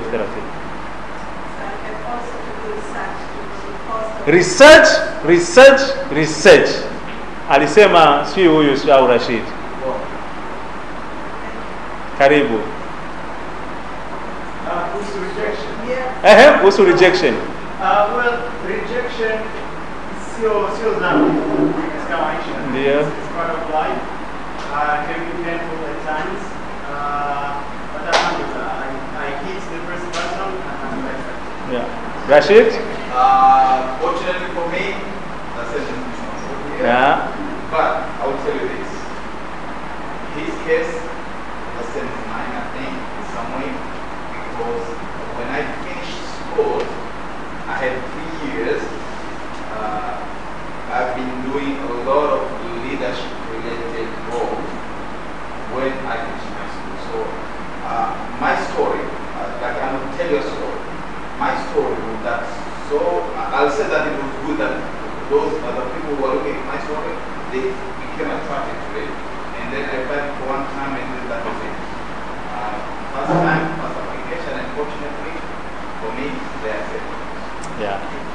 we conducted the interviews earlier this year, there were lots of people who told us, I tried last year, I didn't get it, or I tried twice, so this is my third. Actually, for me, who have been interviewing them for 6 years now, I could see a lot of familiar faces. But that should be an issue for you. Yes, it shouldn't. Kaka pala alafu dada. First of all, I'd like to thank you so much. It's great to be with you. Karibu, karibu, And I want to ask two questions. karibu. First question is about the application process. Yep. First of all, to apply to university, and then afterwards you come to apply for scholarship. Or you start which one you have to start. Second question. And also the second question is about the English test. All right. Am I supposed to do English test in the application process or before? All right. Okay. So, listen, guys. Scholarship is completely different from the university application. One of the requirements is that you have to have been accepted at a UK university to get a scholarship. When you apply for the university, you know, it doesn't matter. However, vyuo navyo vina timelines. Si unajua hata SUZA, chuo gani kingine hapa? SUZA, they don't admit any time, sio? Not any time of the year kwamba applications zitakuwa open, si ndio? Wana vipindi vyao. Kwa hiyo na vyuo vyote vya nje including UK wana vipindi ambapo wanafungua sasa nini? Application. Sawa? So, Chevening scholarship, the application window is open for 3 months, August to November. In between, you can apply for your university. Or you cannot. Kama chuo chako unachotaka kuomba, kipo kwa mfano, application wanafungulia hata Januari. Lakini kwenye application yako ya chuo, ya scholarship, lazima uindicate 3 universities that you want to go and study. Na kwa hivyo, wakati tunakuinterview around February, March, we will ask you, you applied to this and that university. Does this still remain the same? Or did you change midway to other universities? We will accept. Sawa? We will accept kama umebadilisha university au hata course katikati hapo. Je, what is their response? Have you got an admission? Kama bado, that's fine. We will give you until June, July, when we give you the final award letter. Yeah? When we give you the final award letter, lazima uwe umeshakamilisha masharti yote. So before that, when we select you, we give you a conditional offer. Offer yenye masharti. Tunakupa scholarship yenye masharti. Ambapo masharti unakuta ni nini? Kwamba hujapata nini? Admission. Ukishapata admission yako, ukatutumia ile barua yako, utakuwa unaona tu mawasiliano wanakuambia okay, we are giving you this conditional offer and the condition is admission. Provided now you can provide that admission letter, then you are given the final award letter, which is unconditional offer now. About English, the same. English sasa hivi, zamani ilikuwa inafanyika kila baada ya miezi 6 na kituo kilikuwa ni Dar es Salaam peke yake. Mtihani unafanywa na British Council. Sawa? Sasa hivi wamediversify. Wanafanya Mwanza, wanafanya Mbeya pia, wanafanya na Arusha. Mmoja ameuliza hapa kwa nini Zanzibar haipo? Tumesema tutawazungumza na watu wa British Council because you know they also work for the government of UK. We'll ask them to see if they can provide the exams here Zanzibar. Mtihani huo pia unapaswa ufanye ifikapo Julai ya mwaka unaofuata. Si wewe una apply sasa hivi, unapaswa ufanye mpaka inapofika Julai. Kwa hiyo condition mojawapo ya kutokukupa ile scholarship huwa ni kwamba hujakamilisha mtihani wa English kama ungekuwepo, lakini sasa sio condition yetu sasa hivi. Tumeiondoa. Kwa hiyo hatutakuuliza kuhusu English. Lakini vyuo ili wakupe admission wanaweza wakakuomba matokeo ya mtihani wa Kiingereza. Na mitihani inayokubalika ni aina 3 nadhani. Lakini kuna IELTS na TOEFL.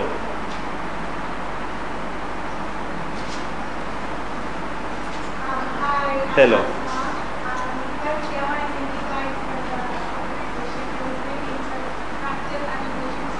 Karibu.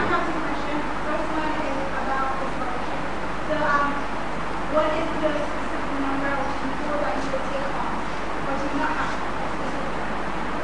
Second question? Second question is most specifically, I just graduated, so can I apply, given that I have some experience and some experience? Good. Ryan, that's for you. First question. We do not have a set number every year. It fluctuates. This is a worldwide scheme, 160 countries. It's very complicated to manage.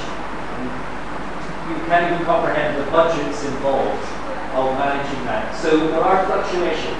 Some countries will go down, some will go up. And so I will tell you that this year we had 16 scholars from Tanzania. Originally it was slightly smaller. Yeah, during my year, only 3 of us went. Even this year we were given a smaller number, and then we were told it would rise up. We could add a few because events in other countries maybe less people went there. Yeah. So I cannot say right now, next year it's 15 with confidence. But that's around the number it was being in recent years. So we would hope that it's similar or even higher in the future.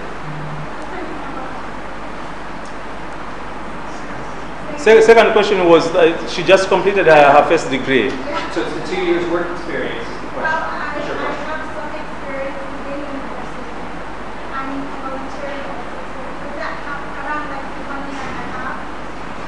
It's actually worked out in hours, isn't it? There's a calculation of hours served all these 2 years. Yeah.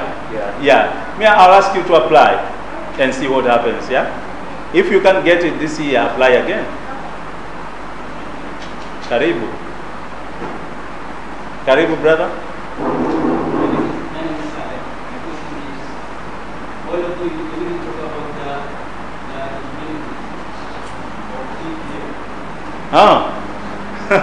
Good. So, first of all, the universities in UK will accept you. Many universities, most universities, at least lower second. Is that difficult to attain? Lower second. And the scholarship is the same. So at least lower second. I think that is attainable.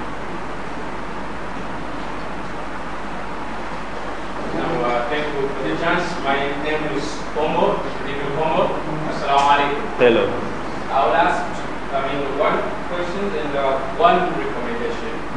I just recently completed my studies in a bachelor degree in tourism marketing management, but not yet awarded a certificate. I hope in December I'll award it, inshallah.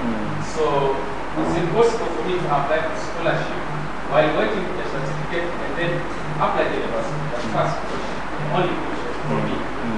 One recommendation, I tried to review the website of the achievement.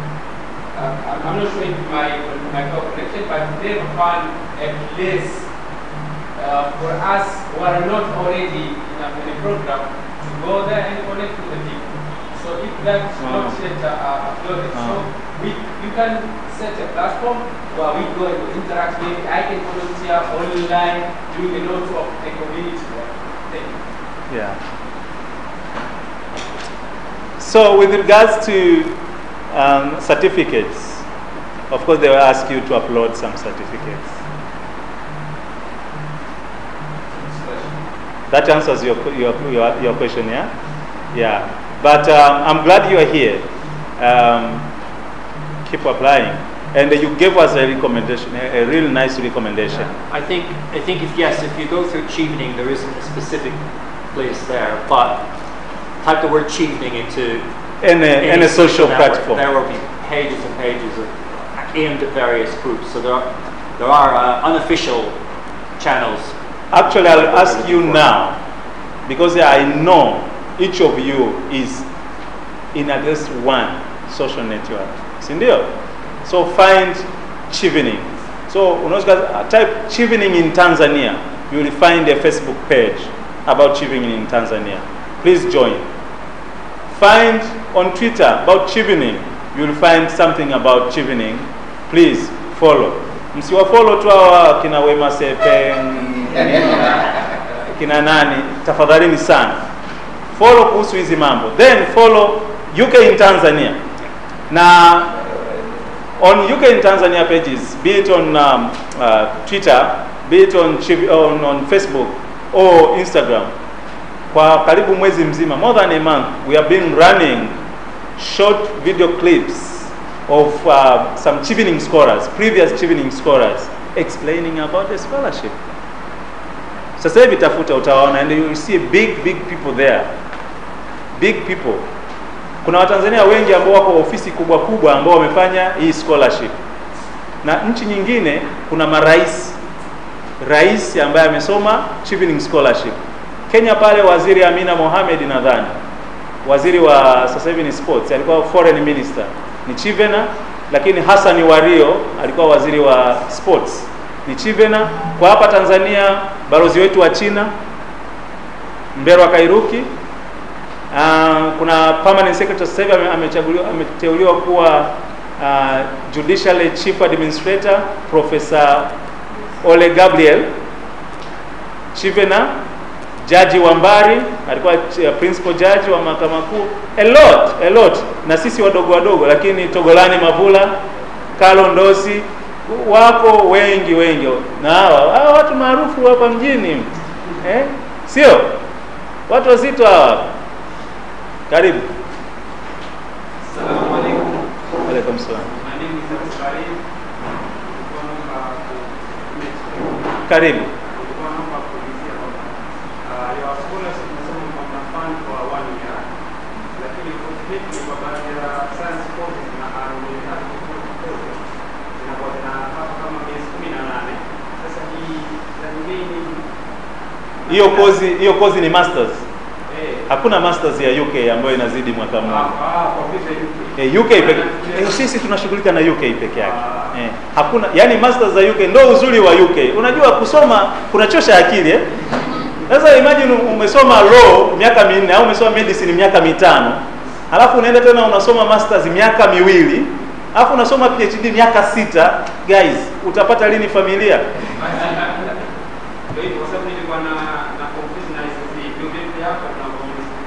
Hapana. UK masters ni mwaka mmoja tu. Actually a reason why many people prefer the UK ni kwamba masters take only 1 year.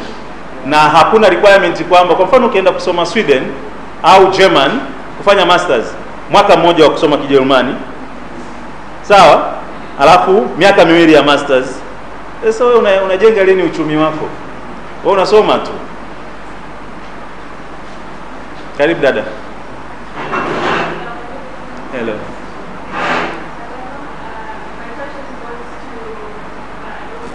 Yeah. Yeah.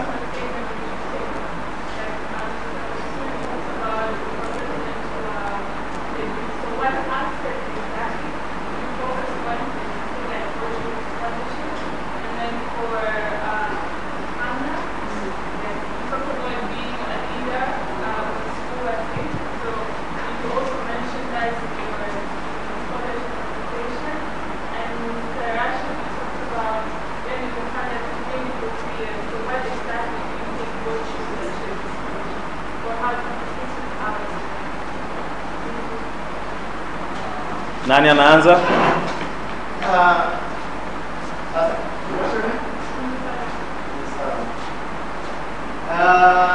Yes, Salama. Essay is very key. As I said, you're talking to people, you're writing to people that you never met. And as I said, I focused on my achievements and work at Zanzibar University. And so if you ask me maybe the last, decade, maybe to name 2 of the most amazing things that I did. In 2008, I single-handedly started a movement called Zanzibar for Obama. It got to the US and got to the White House. That's a story for another day. And that really started showing me the leader that was in me, because if I could gather 1,000 people in the whole court and talk about this weekend and going all the way to the White House. But then I was like, so I have that, and it's actually as something that introduced me to the national stage, national and international stage. But then I had my work as president at Zanzibar University.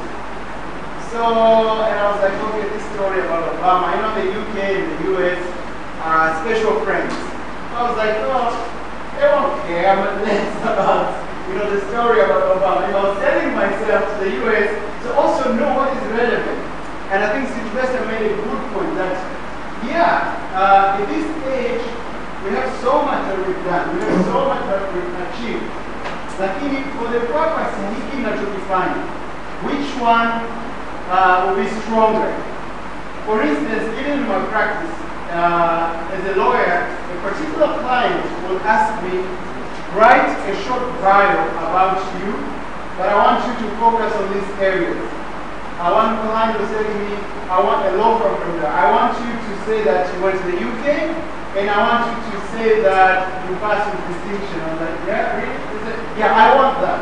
So you have to know, the bankers have something they call KYC, know your client. I think if you're a public speaker or if you're a writer, you should know your audience.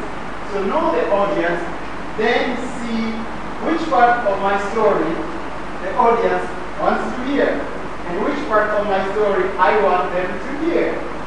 And so the work now, the work of my presidency, so I focused on bringing people together. I focused on solving some problems that we solved that were like dragging on for so long. And so we came in, we worked together with the university administration, and we showed them that we are not here to fight. And the line I used to use with the university administration, which by the way was very rigid, I used to tell them, we believe in cooperation, where for cooperation versus confrontation. And that the administration liked to hear that. So these are the things that I pointed out. Another thing that I pointed out in the essay is the fact that for 16 years of the existence of the university, there was no obligation from the university or student union, and that under my leadership, working with the cabinet, to establish the first ever student magazine, the University Times. Yeah, the University Times. So some of those unique points will show the impact. I think Arnold said this morning that that whole essay, you have to show a problem and solution. And I think when you write those essays, academic essays, that's what they want to see. That critical thinking, that here's the problem, here's the solution. And if you only talk about problem or just opportunities, show problem and show how to solve it. I hope that answers your question.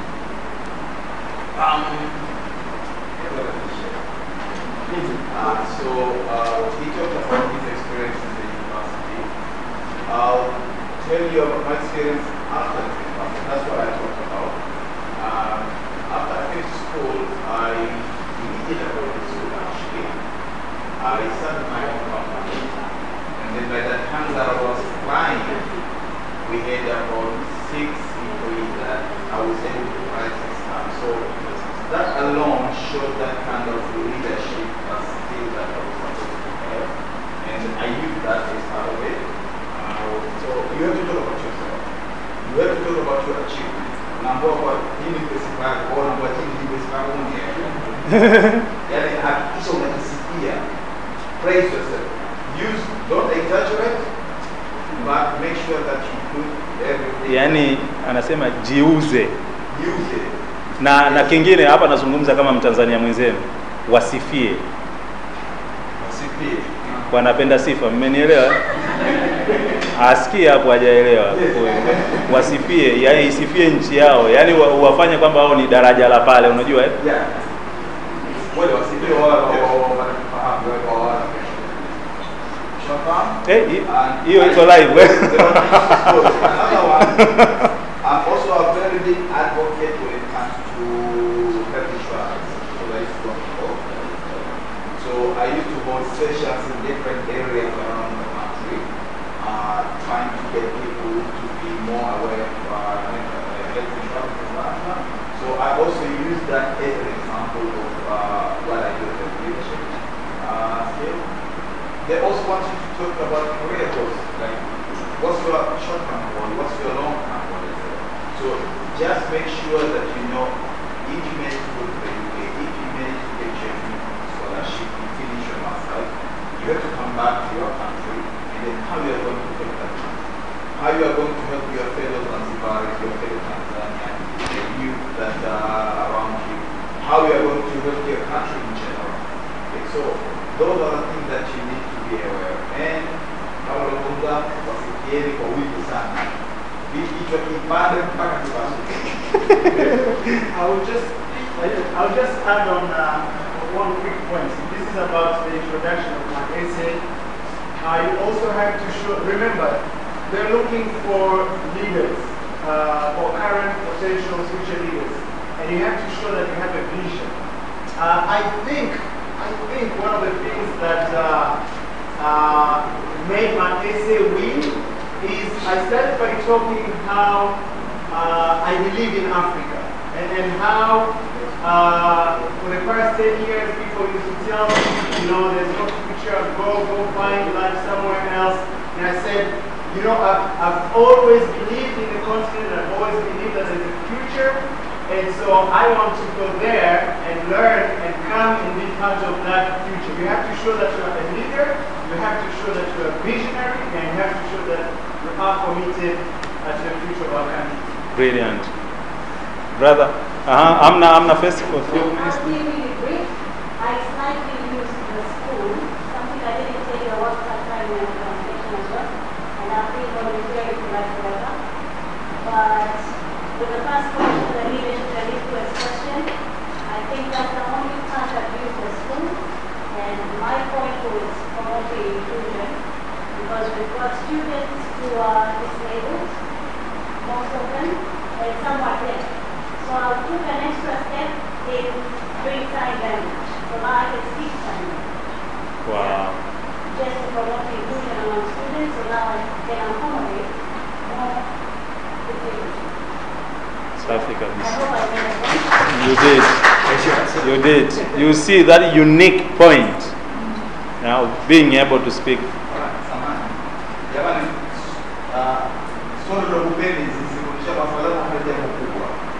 Sometimes mtu anaweza kama organize clean up day, for example.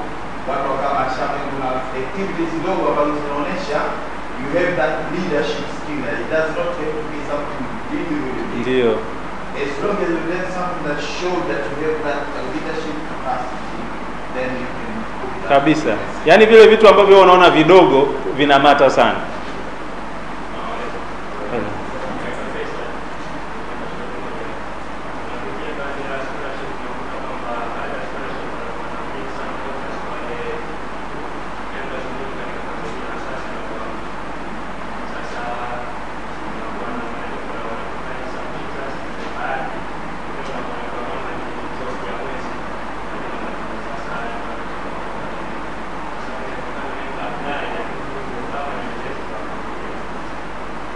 Alright.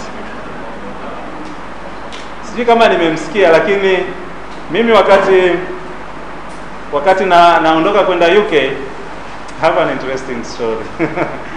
So ilikuwa mwezi wa kwanza babangu amefariki. Mwezi wa 5 nimeoa, nimefunga ndoa. Mwezi wa 9 nikaondoka. Kwa nimemwacha mama ambaye alikuwa anamtegemea baba, ananitegemea mimi. Alafu nimeacha mke mpya. Napata picha. Alafu mimi sikupata kurudi. Masudi ulikuja japo mara moja. Umeona? Mimi sikurudi hata mara moja. Mwaka mzima nimekaa tu kule UK.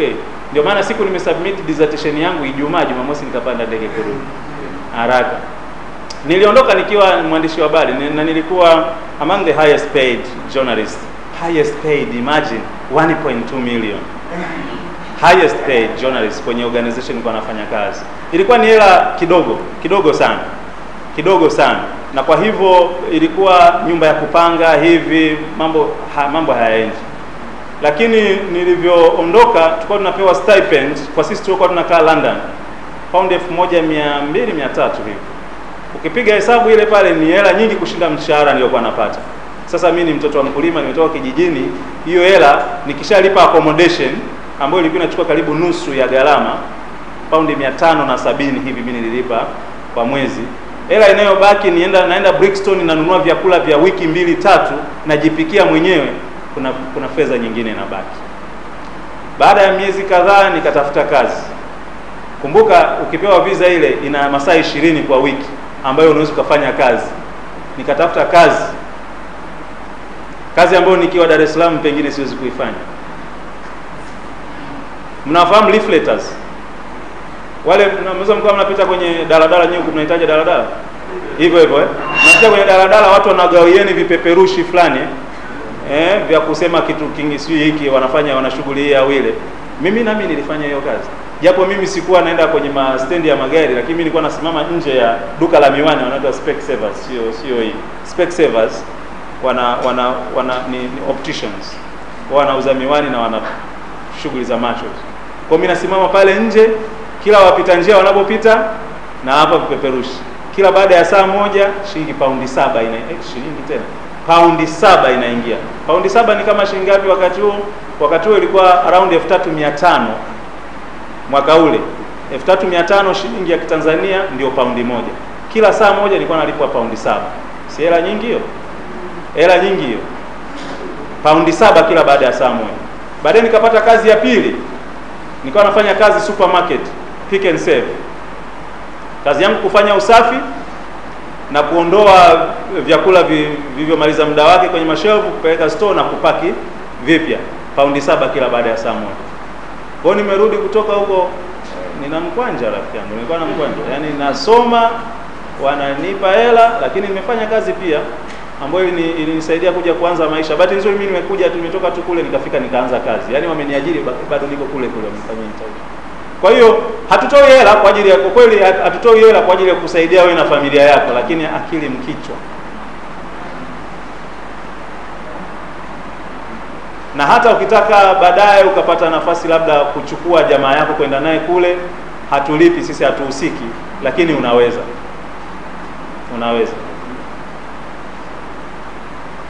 Tuna kama dakika 7-8 hivi tumalize. Karibu. Assalamu alaikum. Alaikum salam. My name is Ahkam Abdulwazan. From the number of alumni that we have in Zanzibar, it's clearly shown that as Zanzibarian, we are not fully informed or aware of this golden opportunity. My question goes to my brothers and sister Amna as it follows. First question is, what are the hardest parts in the application journey? The second one, what are other obstacles as Zanzibarian we face during this application that are making us not to be well active in scholarship or getting this opportunity? But other one is, apart from this initiative or this effort that they've done today, actually we give a big thanks to them. But before this, what did you have done to us as Zanzibarian as the ambassador of this shaping scholarship? But also, what are the strategies in future to make sure that many Zanzibarian are fully participating in this scholarship? Thank you. Maswali mazuri kabisa. Brothers, kabla hamjasema, I also want to commend these guys. You know, Ryan spoke in the first session that we are not paying these guys. Hapa tumetumia venue yao, umeme, na hatuwalipi kitu. Tumemwambia next year tukiandaa atafute ukumbi ambao sisi tutalipia. We will fund a venue next time where we can host say 200 people to come and listen to this kind of sessions. But we are not paying them to do this. So they are doing it out of their goodwill to help you guys, fellow Tanzanians, to get the opportunity that they got. Safi kabisa. Kwa hiyo kwa kweli hata sisi on behalf of the Big Shy Commission we want to thank you. Tusije tukasahau. So can you please, Masood? Okay, most difficult part For me, I think, time management. So I'll speak from personal experience. You're already very busy, or most of us here will be very busy. And you have to manage those along other deadlines. Kama sisi wanasheria, maisha yetu is all about deadlines. Mteja huyu ana deadline yake, yule ana deadline yake, ana deadline yake, na kule kuna deadline ya achievement that you're required to meet. Kwa hiyo ile time na kuweza kumanage, I think for me that was kind of a difficult in the process. Lakini pia I should say that I can imagine the English test could cause some difficulty for a lot of people. Some of us hatukufanya rehearsal, hatukusoma, tukafanya chochote, tukaingia ndani, tukabahatika tukatoboa. But I'd highly advise there are courses online. Watu wanafundisha hizo TOEFL, IELTS, hivyo nafasi. So be prepared. If you are prepared, if you are committed and prepared, preparation ndio mama wa confidence. Preparation ndio mama wa confidence. If you are prepared, that's a course out. La pili, about moja ya vitu ambavyo navipinga sana popote pale naposimama duniani, kwamba sitaki ifikiriwe au yole. I know we have challenges kama Wazanzibari, kama vijana wa Zanzibar, lakini tunakipinga sana na kikataa sana katika maisha yangu yote popote ambapo ninapoenda, kwamba isifike bahali ionekane kwamba unaweza kufeli tu by virtue ya kuwa Wazanzibari. Hilo silikubali na nipinga popote pale. Kwa hiyo tuondoe hiyo. Nafikiri it's just a matter of mindset. Kwamba watu wakiondoa hiyo mindset na kwamba kwani hawezi mimi nisiwezi. Na kwani wako Wazanzibari wangapi ambao they are qualified, sio within, internationally qualified. Kwa hiyo hilo sio kama tatizo sana. Mikakati na nini tumefanya, mimi na Sherashi hapo tuliwahi kufanya mwaka juzi kwa watu msikifahamu ambao walikuwa wingi na tuwasaidia kuwakilisha kwenye mchakato. Mikakati ya baadaye tutaendelea. Nafikiri sasa hivi tumefanya hii, lakini tunaweza pia, Rashid alisema hapa kwamba tutashirikiana sisi. Nafikiri once watu wakishaingia kwenye mchakato, labda kuwaonyesha sasa the nitty gritty and this one about the short listed, we can do some more. Other than that, nafikiri sote ni mabalozi. Kila aliyekuja hapa leo, watu 250 waliomba. So kila aliyepata, we have a sort of obligation to share na wengine na hili letu.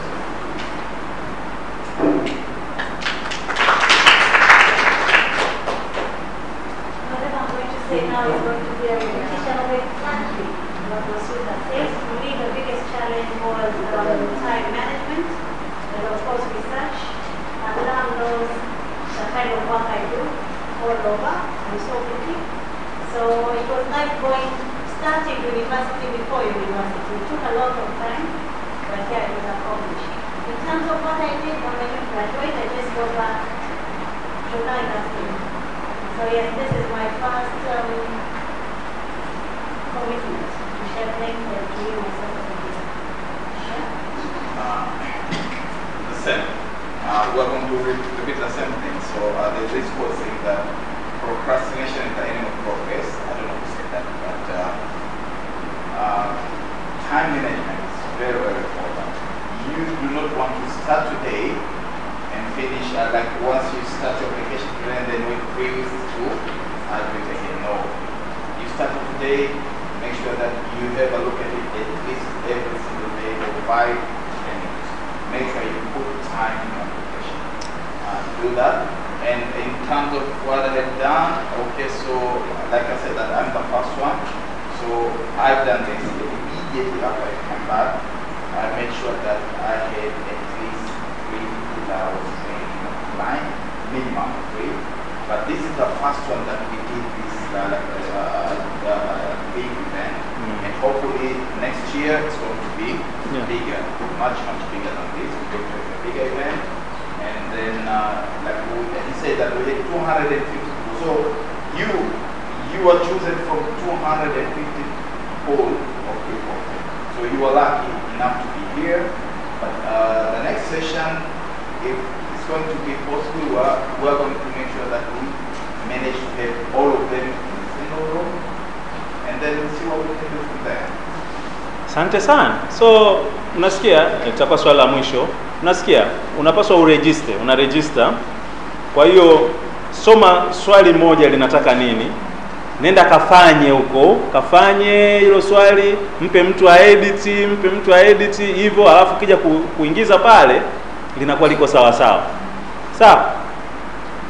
Una register, utaona kule kwenye ule mtu, kwa sababu sio lazima ufanye kwamba leo ni siku sasa ya kujaza application. My friend, how apply kwa kitambulisho cha ukaazi. Ile process ni ndefu na kwa hivyo lazima uchukue muda, lakini uchukue muda kwa maana ya kwenda kufanya, usirash. Kama alivyosema, usisubiri wiki moja ya mwisho, utafanya na ukaweza. Ndio. So niseme kwa Wazanzibari we are more privileged kusema kwa sababu kuna pamoja the first time nilikuwa ship was 2019. Jamani, nilikuwa 2 days before Masomo kusafiri. Kana sisi na kutoka Tanzania kusoma travel akatabia kwa nakaribia kumaliza mwanzo kutazama siku tunakamalizia kwenye job industry.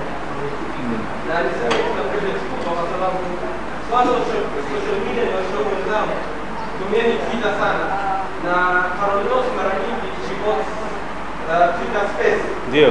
Na pia anatoa hizi tips kwenye apply na anakuwa safi kabisa. Hiyo pia unaweza kujiunga direct. Actually Alhamisi hii inayokuja Karo Ndosi, Togolani Mavula na wengine na sisi tutakuwepo, tutarani session, lakini ni kwenye Clubhouse. Kwa jiunge hapo, follow hapo, pia utapata tips. Yeah. Lakini another thing, na kuja kuna privilege kwa sababu unashua kisha draft sample ya essay yako unaweza kuita kwa advocate. Ndio. Na kwa kitu zako mpaka sasa kuna mtena nusu ile. Au kwa sasa hivi ushakuwa engaged na unaona. Kwa hiyo unaleta mtu muhimu kama una ile sample of your essay, yuko tayari kwa ofisini kwake. Ndio. Kwa ajili ya kusaidia ambacho not everyone ana nafasi hiyo. Naam. Sote hiyo nafasi tunayo, na hiyo tunayo open na mwandikia tu hapo teknolojia ya internet. Na kwa hiyo kisha jaza kuchukua na kwa nyepesi hata ni whatever you are doing akijaribu, lakini pia anaweza kuuliza what you are doing. Kwa sababu ile kwanza kujaza inaonyesha you are committed kabisa. Ukienda na maneno yako unafanya nini? Nimebaki ushafungua application ukajaza, lakini siwezi kuapply. So I hope utamaliza. Safi kabisa. Nataka kuwaonya tu kwamba hawa watu hata na sisi tupo kuwasaidia wale ambao wako committed. Usije ukamtafuta kama alivyosema yeye mwenyewe kwamba umtafute sasa mkae muanze kujaza application yako. Atakataa na utamuona mbaya kwa sababu wewe hutaki kufanya sehemu yako. Kwa hiyo fanya sehemu yako, yeye muulize pale ambapo umefesi ugumu. Kuna watu wengine anakuja na kuuliza swali, sasa hivi website ile inaitwaje? Unaelewa? Kwamba hivi nahitaji kuwa na nini ili ni apply. Na wakati hiyo ni basic information ambayo unakutana nayo first time you open the website. Kwa hiyo fanya yale yaliyo sehemu yako, alafu mtafute pale ambapo umekwama. Kila mtu atimize wajibu wake na inawezekana. That's my parting shot.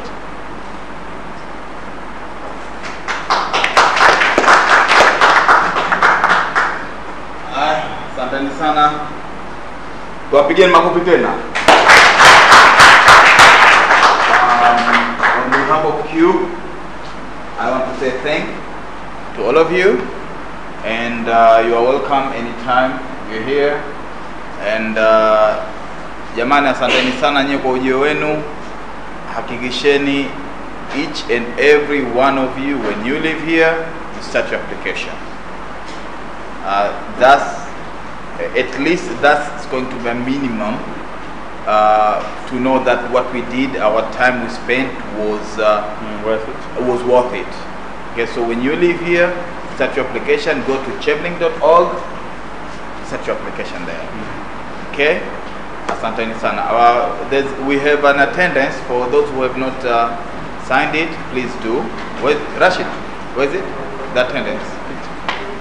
Na tutaomba tupige picha ya pamoja, labda tuzote tukagawanya mara mbili. Yeah, like that. Ngoja tu. You need to get going. Yeah, No, we're running out of time. No, Is it 4 o'clock? Sawa. Yeah. Oh, I thought it was 4. What time is it? Oh, we have time.